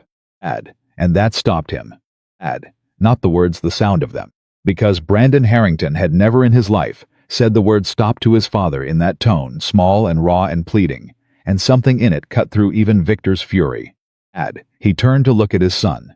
Brandon stood there with the bloody napkin held to his lip, his eyes still wet, and he looked at his father, really looked at him, maybe for the first time, and something in his face had changed forever in the last 5 minutes. He looked at Victor the way you look at someone when the spell they've held you under finally breaks, when you see them plainly for the first time, and understand with a sick lurch that some of what's wrong with you, you learned from them. He didn't assault me, Brandon said quietly. Victor stared. What? You watched it. Everybody watched it. I shoved him, Dad. I threw the first punch. I threw all the punches. He never hit me once. Brandon's voice was shaking, but he kept going, and every word seemed to cost him something and give him something back at the same time. He could have hurt me. Anybody could see he could have hurt me anytime he wanted. And he didn't. He didn't. He just kept letting me up. A terrible sound came out of him, half a laugh and half a sob. And you're standing here yelling about lawyers and licenses like that's the point. Like that was ever the point. That's the whole thing that's wrong with. He stopped. He couldn't say it. But he didn't have to. Everyone heard the shape of it. Victor's mouth opened and closed, in front of 40 people, in front of his son, in front of a man he could not intimidate and could not comprehend. Victor Harrington, who had built his life on the certainty that money and volume and threat could bend any situation to his will, found that he had absolutely nothing to say. The tools he'd used his entire life had stopped working all at once, and he had never learned any others. Caleb watched it happen and felt no satisfaction in it. If anything, he felt a kind of weariness, because he'd seen this too. The moment a man's whole worldview cracks, and he realizes far too late that he built his house on sand and taught his son to do the same. Mr. Harrington, Caleb said, and his voice was level and even, without any threat in it, which somehow made it land harder. You go ahead and call every company I've ever worked with. I mean that. Call them all. He held the man's eyes. You're going to find something out when you do, and I'd rather you found it out now than after you'd wasted a lot of your money. The consulting I do isn't fix spreadsheet. My firm does physical and operational security assessments for government facilities and major corporate infrastructure. The people I work with have clearances most senators don't have. So when you call them up to tell them I'm dangerous, a very slight, very tired smile they're going to tell you, that's exactly why they hired me. You won't be threatening my career, Mr. Harrington. You'll be handing me a stack of the best references I've ever had. The color drained out of Victor's face. You spent this whole afternoon, Caleb went on quietly, watching your son learn a lesson the hard way. Here's yours, and it's free. Money buys a lot of things. It bought you that house and those cars and those cameras. But it never once bought you the thing you actually wanted, which is for people to respect you. You can't buy that. Nobody can. You've got to earn it. The slow way. The same as everybody else. And the reason your son turned out the way he did is that you never showed him how. Because you never learned how yourself. He picked up his cup of lemonade off the corner of the table. The same one he'd set down before all of this started. And he took a small sip and set it back down. The good news is he's 20. He's got time to learn it. You've got a little less time than he does. I'd get started. And that was all. Caleb didn't wait for a response. There wasn't going to be one, and he knew it. He turned away from Victor Harrington, and he crossed the backyard to his daughter, and the crowd parted for him again, and this time it wasn't fear that moved them. It was something closer to reverence. Lily was crying. Not the furious, humiliated crying from 3 weeks ago on the sidewalk. Something else. She looked up at her father as he reached her, and her voice came out wobbling and small. You never told me, she whispered. This whole time. All those nights I was scared you'd get hurt. You never told me you could, that you were... She couldn't finish it. Caleb put both hands on her shoulders, the way he had 1,000 times, the way he had the first day when she'd come home bleeding. I know, sweetheart, he said softly. I know. And I'm sorry I scared you all those nights. That was the one part I got wrong. I thought I was protecting you by keeping it hidden. But you were up there in your room, scared your dad was gonna get beat up by the neighbor, and I could have just told you. Just told you it was okay. He wiped a tear off her cheek with his thumb. I should have trusted you with the truth. You're old enough. You've always been old enough. I forget that sometimes. Why did you hide it? She asked. Really? Caleb was quiet for a moment. Around them the crowd was beginning to break up. People drifting toward the gate in low murmurs. Giving the two of them room. And Brandon was standing alone in the middle of the mats with the bloody napkin in his hand. And Victor was standing apart from everyone. Staring at nothing. Because I wanted you to have a dad, Caleb said finally.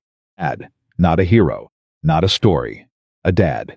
Somebody who makes you pancakes and helps with your homework and drives you to school in an old truck. He smiled, and it was the real smile now, not the mask. The world's got plenty of dangerous men in it, Lily. It's short on good fathers. And when I had to pick which one to be for you, that wasn't even a hard choice. He tucked a strand of hair behind her ear.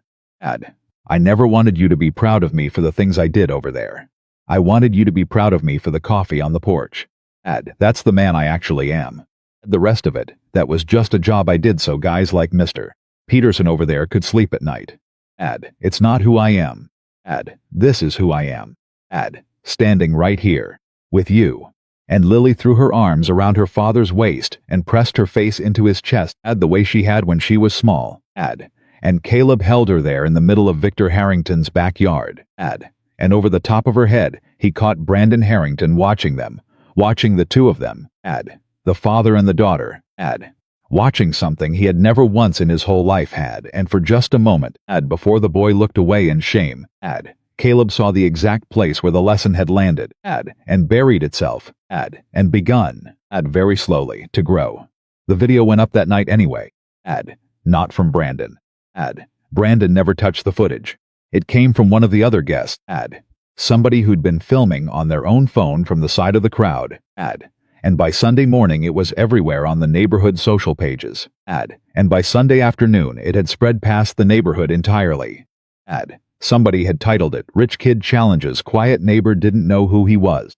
It had the whole thing. The microphone. The shove. The way Caleb slipped every punch without throwing one. The open hand hovering over Brandon's face and then lifting away. And it had the part at the end. The part that made people stop scrolling and watch it twice, the tired man in the plain shirt saying quietly, that strength was having the ability to hurt someone and choosing not to. Caleb hated it. Turn it off, he said when Lily showed him the view count over breakfast. I mean it. I don't want to see it. Dad, it's got, like, 2 million views. That's exactly why I want it off. He set down his coffee.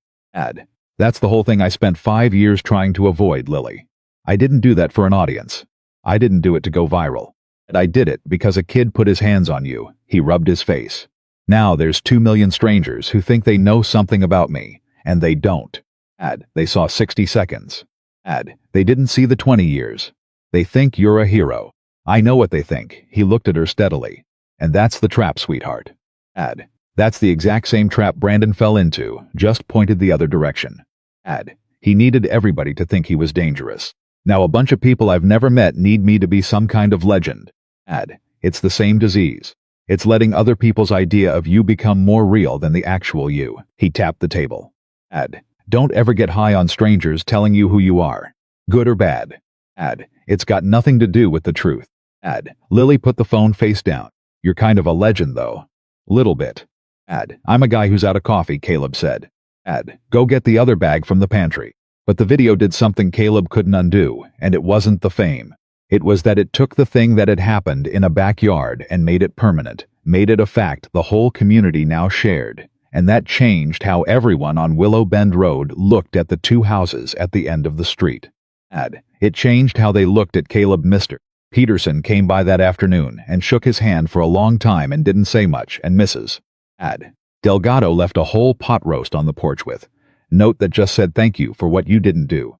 And it changed more than anything how they looked at the Harringtons. Because a person can survive being feared. Fear is a kind of power, even if it's a poisonous one. But you cannot survive being seen all the way down, seen for exactly what you are, seen by everyone at once. And the video had done that to Brandon. It had stripped him bare in front of 2 million strangers, and every single person he'd spent a year trying to intimidate. He couldn't shadowbox in the driveway anymore. He couldn't set up the cameras.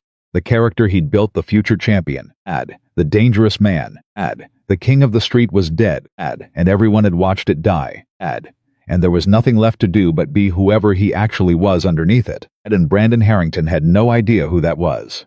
He didn't leave the house for a week. Caleb knew because he could see it. The blinds stayed drawn. The cars didn't move. The training equipment out back went untouched, gathering leaves. And Caleb, who had spent his whole life learning to read the quiet in people, understood that a kid was in there coming apart, and that this was the most dangerous part, not the confrontation, but the after. He'd seen young men break after they'd lost the thing that held them together. He'd seen where that road went to. He didn't say anything to Lily about it. But on the 8th day he walked next door and rang the gate. It took a long time for anyone to answer. When the speaker finally crackled, it wasn't Brandon. It was Victor, and his voice had none of its old smoothness left. What do you want? I want to talk to your son. A long pause. Why? Because he's 20 years old and he's been in that house for a week, and I've seen what happens to young men when they go quiet like that after a fall. Caleb kept his voice even. I'm not calling to gloat, Mr. Harrington. I promise you that. I'm calling because I've buried people who went quiet, and I'd rather not see it happen to a kid who lives 40 feet from my daughter. So let me talk to him. 5 minutes. At the gate. That's all. There was a silence so long Caleb thought the man had walked away from the intercom. Then the gate buzzed and clicked and swung open. Brandon came out alone. A few minutes later. And he looked terrible pale. Unshaven for a 20-year-old who couldn't grow much of a beard. With the hollow-eyed look of somebody who hadn't been sleeping. He stopped a good 10 feet away. Defensive. Arms crossed. Waiting for whatever was coming. Waiting, Caleb realized, to be kicked while he was down. Because that was the only world Brandon had ever known, the one where the strong hit the weak, and he'd just found out which one he was. You came to finish it, Brandon said flatly. Whatever this is. Say what you came to say. I came to see if you were eating, Caleb said. Brandon blinked. It was so far from anything he'd braced for that his crossed arms loosened. What? You've been in there 8 days. Blinds down. Cars haven't moved. I've been where you are, more or less, so I know how it goes in there. Caleb leaned against the gatepost, casual. Unthreatening. Deliberately making himself smaller. You stop eating right. You stop sleeping right. You run the whole thing on a loop in your head. Over and over. And every time it plays, it gets a little worse. Until you've convinced yourself you're the biggest fraud who ever lived and everybody hates you. And it's never going to get better. He paused. That about the size of it? Brandon's jaw worked. He looked away, toward the empty training mats out back, and when he spoke his voice had gone rough. Everybody saw. 2 million people saw. He stopped. Everybody I ever told I was somebody. They all saw what I really am. And what's that? What do you think you really are? Nothing. The word came out cracked. Just like you said. Just like my dad said back when he was mad and nobody pretending to be a somebody. Only it turned out that was me, not you. He laughed, and there was nothing good in it. You want to know the funny part? I spent this whole year making everybody feel small so I'd feel big. And it took you about 90 seconds to show me I was the smallest guy on the whole street the entire time. Caleb was quiet for a moment. He didn't rush to argue, didn't rush to comfort. He'd learned that a man in that state can't hear comfort anyway, it just sounds like a lie. So instead he told the truth, plainly. You want to know what I actually saw out there, on the mat? Brandon looked at him warily. I saw a kid with real ability, Caleb said. That's not me being nice. I don't do nice for its own sake. You're fast. You're strong. You've got good instincts and you put in real work. Nobody moves like that without 1,000 hours on the mat. The problem was never your body, Brandon. Your body's fine. Your body's better than fine. He tapped his own chest over his heart. The problem was in here. Nobody ever taught you what the strength was for. They taught you to win. Nobody taught you to protect. They taught you to dominate. Nobody taught you to lift somebody up. So you had all this power and no idea what it was actually good for. And a kid with power and no purpose, that kid turns it on the nearest person he can, because it's the only thing he knows how to do with it. Brandon was staring at the ground, but he was listening now. Caleb could tell. The defensiveness had gone out of his shoulders. My dad taught me that, Brandon said very quietly. Confidence separates winners from losers. Make people fear you. Never let anybody see weakness. I heard it his voice caught. And the messed up thing is I know he loves me. He does. He just never learned any of the other stuff either. He thinks he's protecting me by making me hard. And I look at him now, after the party. After everybody saw, I look at him and he doesn't even know what to do. He can't fix it with money. It's the first thing in his whole life he can't buy his way out of, and he's just, lost. And I realized I've been turning into him for 20 years and nobody stopped it. You can stop it now, Caleb said. That's the thing nobody tells you. It doesn't matter that you're 20 and you've been headed the wrong way the whole time. You can turn around any day you decide to. Today, if you want. How? Brandon looked up, and for the first time there was something in his eyes that wasn't shame or defiance. It was something raw and young, and almost desperate, the look of a kid who'd been drowning for a long time, and had just been thrown something that might be a rope. How do I even start? I don't know how to be anything else. This is all I know how to be. Caleb looked at him for a long moment. You start by finding somebody smaller than you, he said, and instead of stepping on them, you help them up. That's it. That's the whole thing. That's the entire secret, and it's so simple that people spend their whole lives missing it. He straightened up off the gatepost. You've got a gym full of equipment back there rusting in the leaves. There are kids in this town, 12, 13 years old, who've got nobody teaching them anything good. Kids who are angry. Kids who are scared. Kids who are going to grow up to be exactly what you almost became. Because there's no one showing them a better way. You know what those kids need? They need somebody fast and strong who's been through it, who can teach them how to fight and teach them what the fighting's for. They need somebody who can look them in the eye and say, I know exactly where the road you're on ends. Because I was on it. And here's how you get off. Brandon stared at him. You think I could do that? After what I did? I think what you did is exactly why you could do it, Caleb said. Nobody trusts a teacher who never made the mistake. The best coaches aren't the ones who did everything right. They're the ones who did it all wrong and came back to warn the next guy. He held Brandon's eyes. You've got a whole year of being the worst version of yourself to draw on. Most people would run from that. But if you turn around and use it, if you sit down with some angry 12-year-old and say, I used to be just like you, and here's what it cost me, you'll reach that kid in a way somebody like me never could. Because I never was that kid. But you were. And that's not a thing to be ashamed of anymore. That's a thing to put to work. For a long moment Brandon didn't say anything. His eyes had gone wet again. But it was different this time, not the humiliated tears from the mat. But something quieter. Something that looked almost like the first breath of hope in a kid who'd forgotten what it felt like. Why are you doing this? He said finally. I made your daughter fall down. I scraped up your truck. I called you a nobody in front of everybody. I said stuff about you to a 15-year-old girl I should never have said. Why would you walk over here and try to help me? I don't get it. If I were you, I'd want me gone. I'd want me to just disappear. And Caleb Whitmore was quiet for a while. Choosing his words. Because this was the important part. The part he most wanted the kid to actually hear. Because somebody did it for me once, he said. Brandon looked up. I wasn't always the guy standing in that backyard being calm, Caleb said. When I was a young man younger than you, I was angry. Not loud like you. Quiet angry, which is its own kind of dangerous. I came from nothing, and I had a chip on my shoulder the size of a truck, and I wanted to prove something to the whole world so bad it was eating me alive from the inside. And I was headed somewhere real bad with it. And there was a man, an old chief, tougher than anybody I ever met, and the gentlest human being I've known before or since, who took one look at me and saw exactly how I was, and instead of writing me off, he pulled me aside, Caleb's voice roughened. He spent 2 years on me. 2 years when he didn't have to spend 2 minutes. He taught me that the strength was for protecting people, not proving things.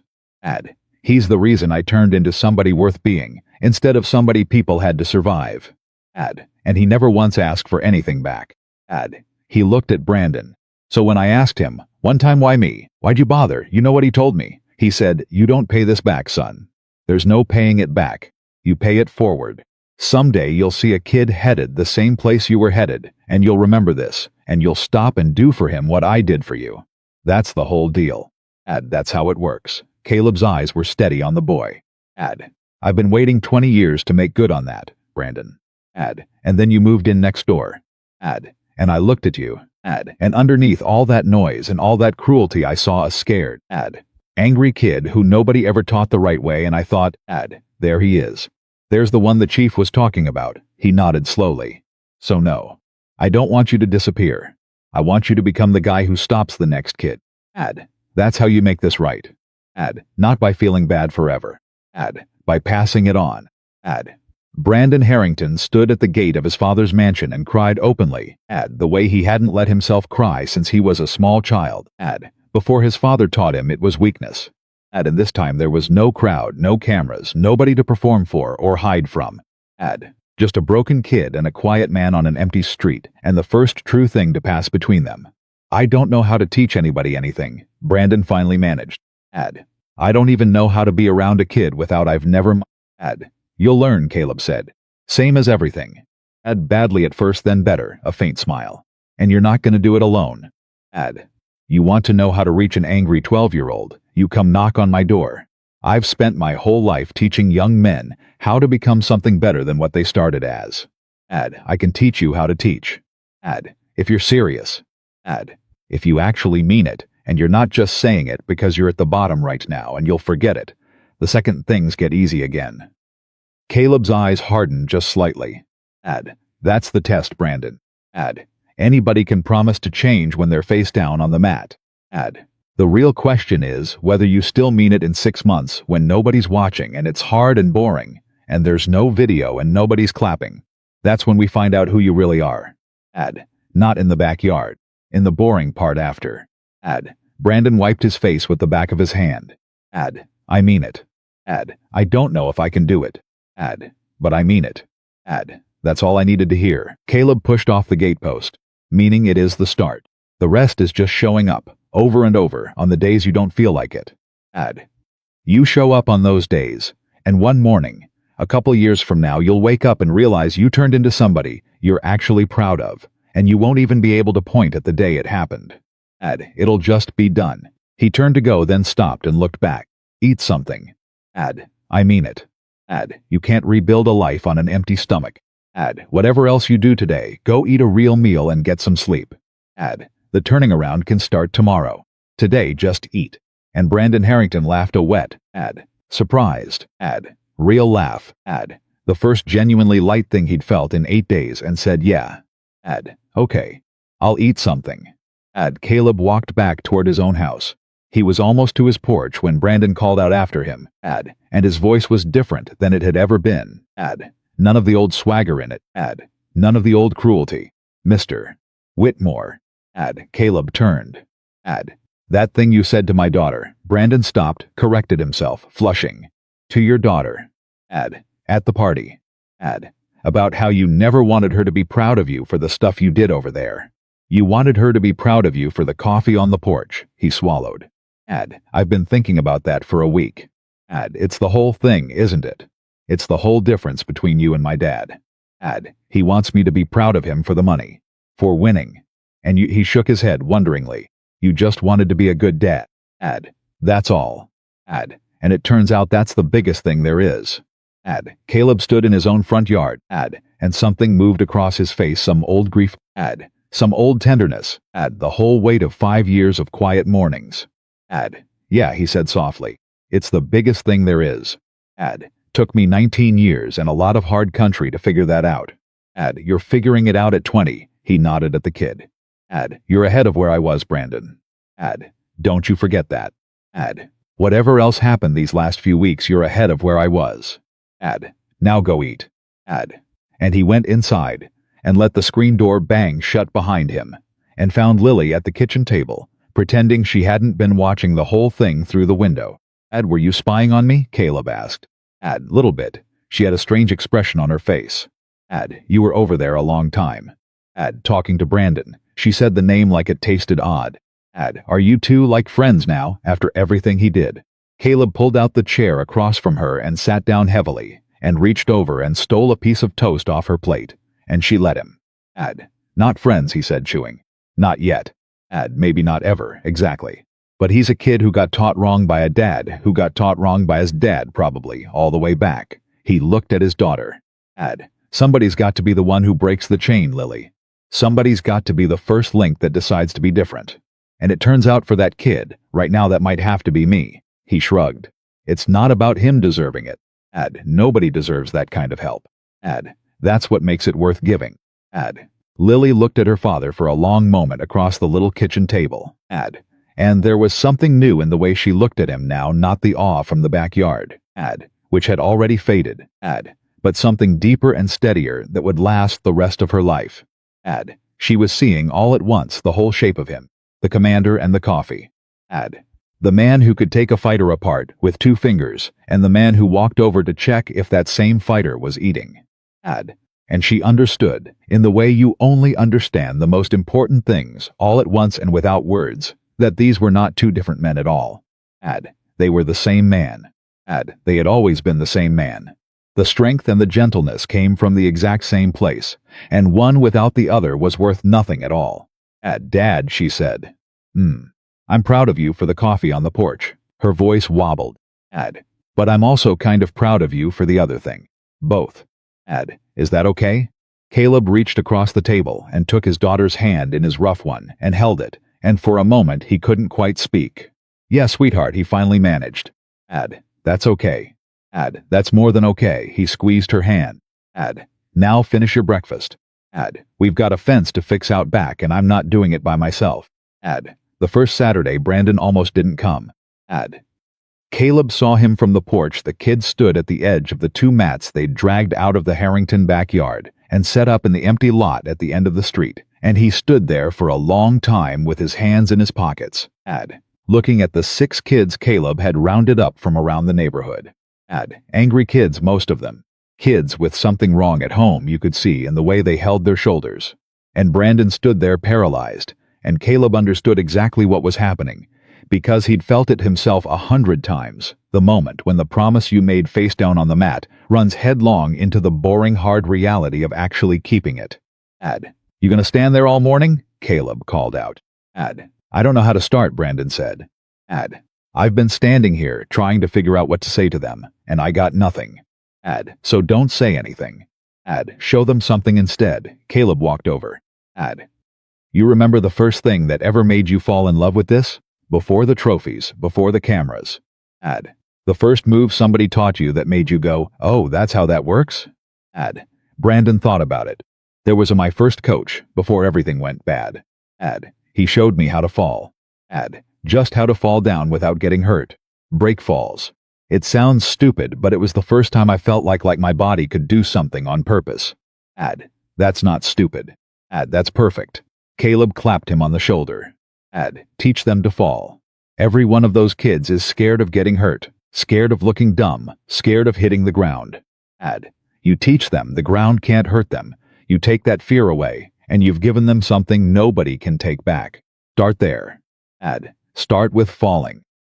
So Brandon Harrington walked out onto the mats. And he crouched down to the level of a skinny, angry 12-year-old named Marcus, who'd been kicked out of 2 schools already. And he said, hey, I'm gonna teach you the most important thing there is, and it's not how to hit somebody. It's how to fall down without it hurting.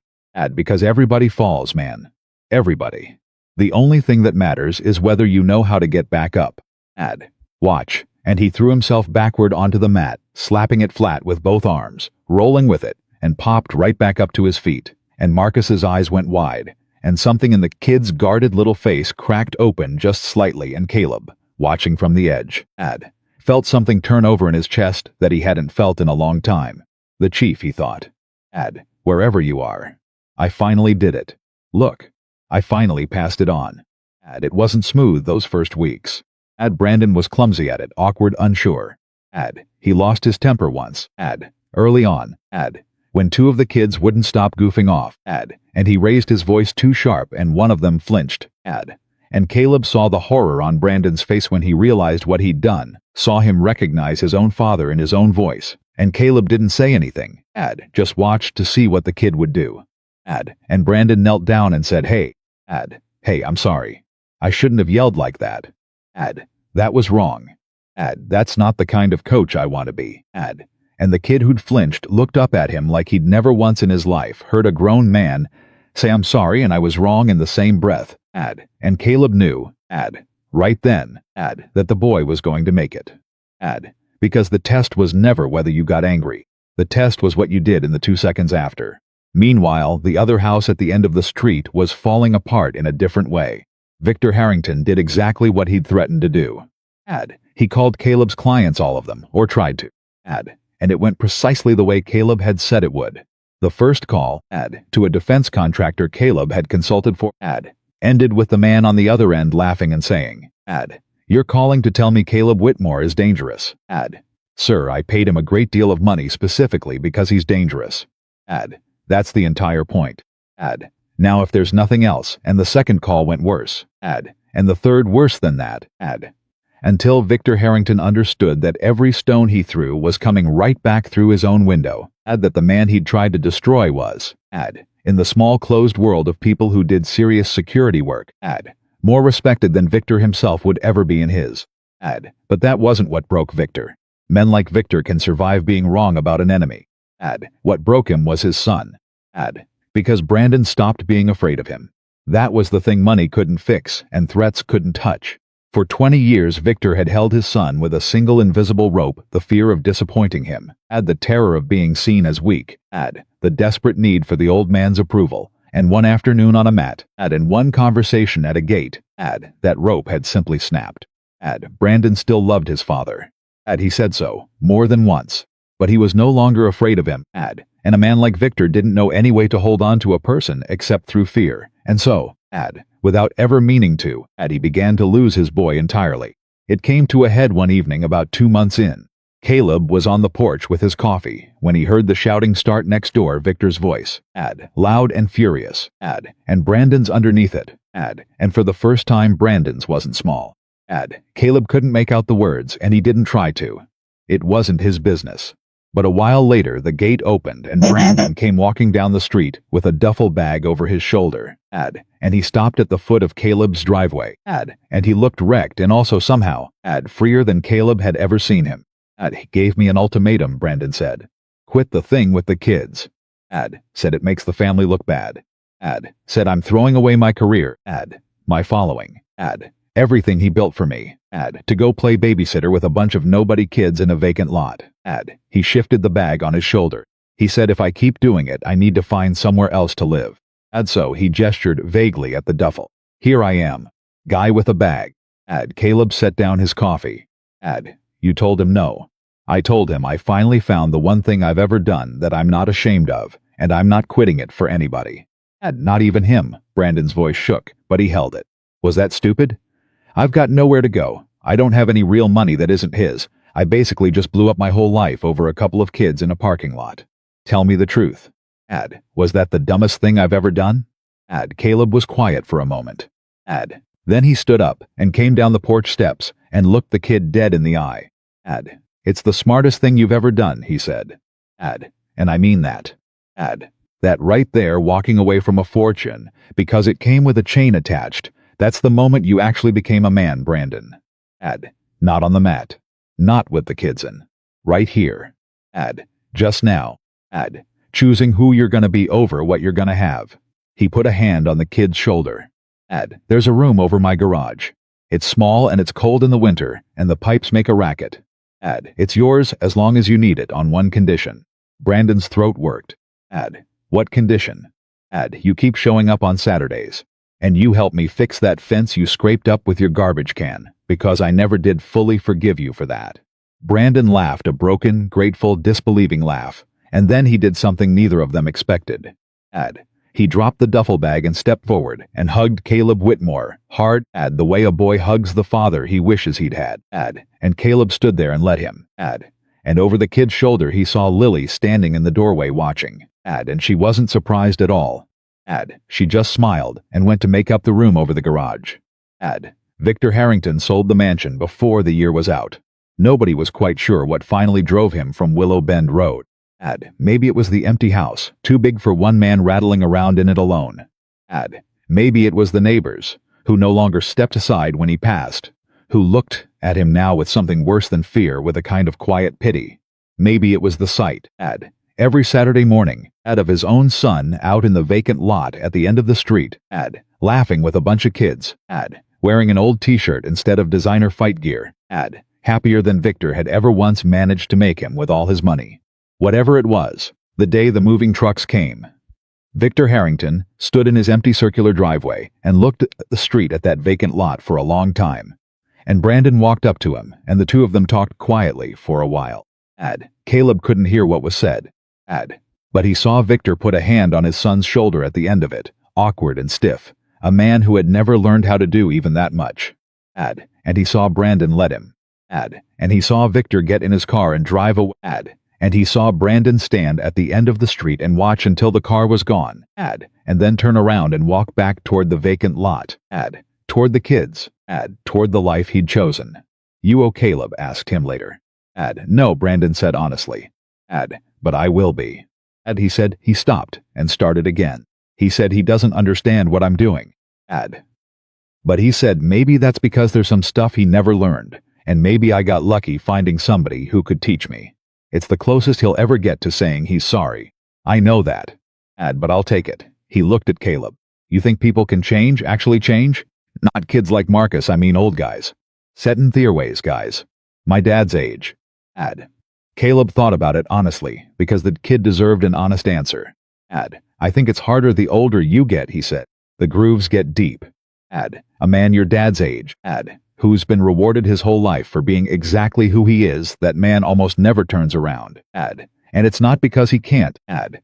It's because nothing ever hurts him bad enough to make him want to, ad. Caleb watched the road where the car had disappeared. But almost never isn't never. He drove away today thinking about things he's never thought about before.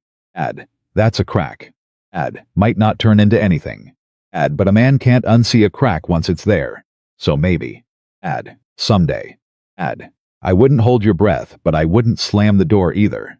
Leave it open a little. People find their way back through doors you leave open sometimes, years later, when you've stopped expecting them. Brandon nodded slowly. You left the door open for me. Ad. I did. Ad. Even after everything. Because of everything, Caleb said. Ad. That's the part you'll understand better as you go. Ad. The people who need the door left open the most are almost always the ones who did the most to make you want to slam it. That's exactly how you know they're the ones. Ad. The years went the way good years go, which is to say quietly, without much to mark them.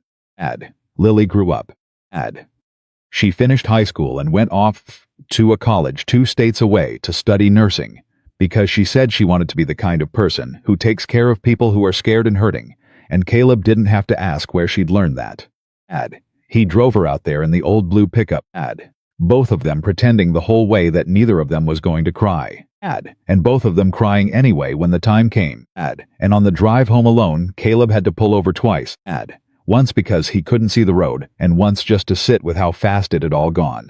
But she came home for the summers, and she came home for the holidays, and every time she came home the first thing she did was walk down to the vacant lot which wasn't vacant anymore, which had become, over the years, an actual little gym in a donated building, ad. With Brandon's name over the door and a wall inside covered in photographs of kids, and she'd find Brandon and give him a hard time and watch him coach, And it was one of the great strange joys of Caleb's life to see the two of them.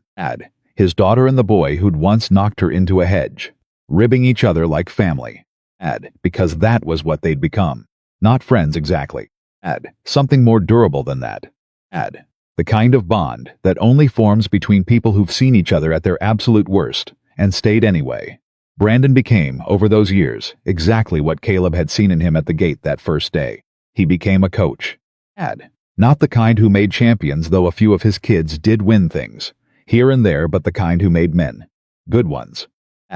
He'd take the angriest, most broken kid in the city, the one everybody else had given up on, the one who reminded him most of himself at 20, and he'd sit that kid down and say, I know exactly where the road you're on ends, because I was on it. Let me show you the way off. And it worked, more often than anybody had a right to expect. Because there is no teacher on earth as powerful as the one who's made the exact mistake he's warning you against. He never posted a single video of any of it. That was the thing Caleb was proudest of in the end. The kid who'd built his whole first identity out of cameras and views and strangers' attention grew into a man who did the most important work of his life entirely in private. In a small gym, for no audience at all. For no reason except that it was right. He'd learned the lesson all the way down. The real work happens where nobody's watching. The strength that needs an audience isn't strength at all. And Caleb stayed exactly the same. That was the part that surprised people when they heard the whole story later.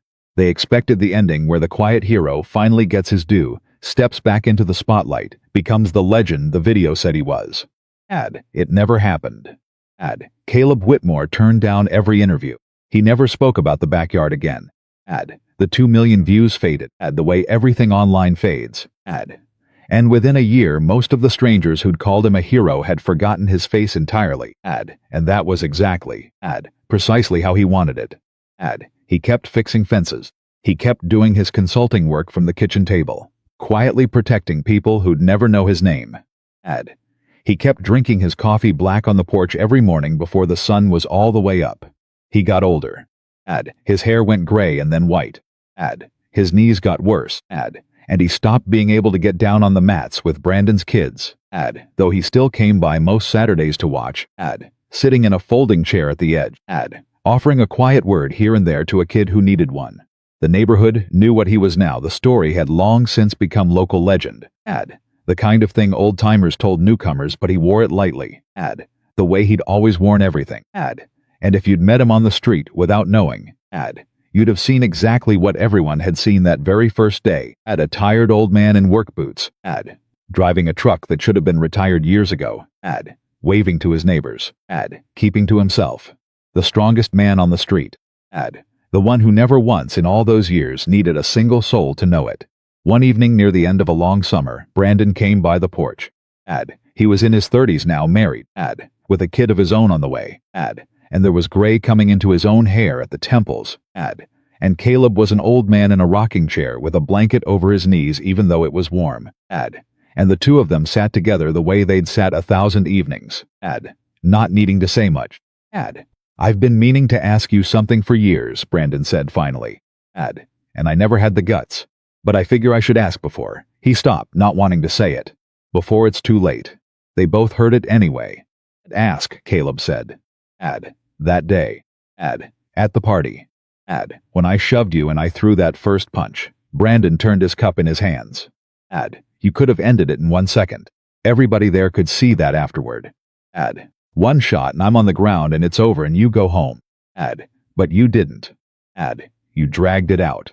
You let me swing and swing until I wore myself out, and you never hit me once. And I've wondered for 20 years why. Why not just end it? Why let me tire myself out like that? Caleb was quiet for a while, rocking, looking out at the street going gold in the evening light. Because if I'd ended it in 1 second, he said finally, you'd have told yourself I got lucky. You'd have told yourself, if you'd been ready, if it'd been a real fight, it would have gone different. You'd have found a way to protect the lie. Because that's what a scared man does. When you knock him down fast, he gets right back up inside his own head and rebuilds the story where he's still the strong one. He rocked slowly. But I didn't knock down your body, Brandon. I knocked down the lie. And you can't do that fast. You've got to let a man run all the way out of gas trying to make the lie true, until he can feel in his own arms and his own lungs that it isn't, until there's no story left to tell himself. I didn't beat you that day. I just held up a mirror and made you look in it until you couldn't look away. That's the only kind of losing that ever changes anybody.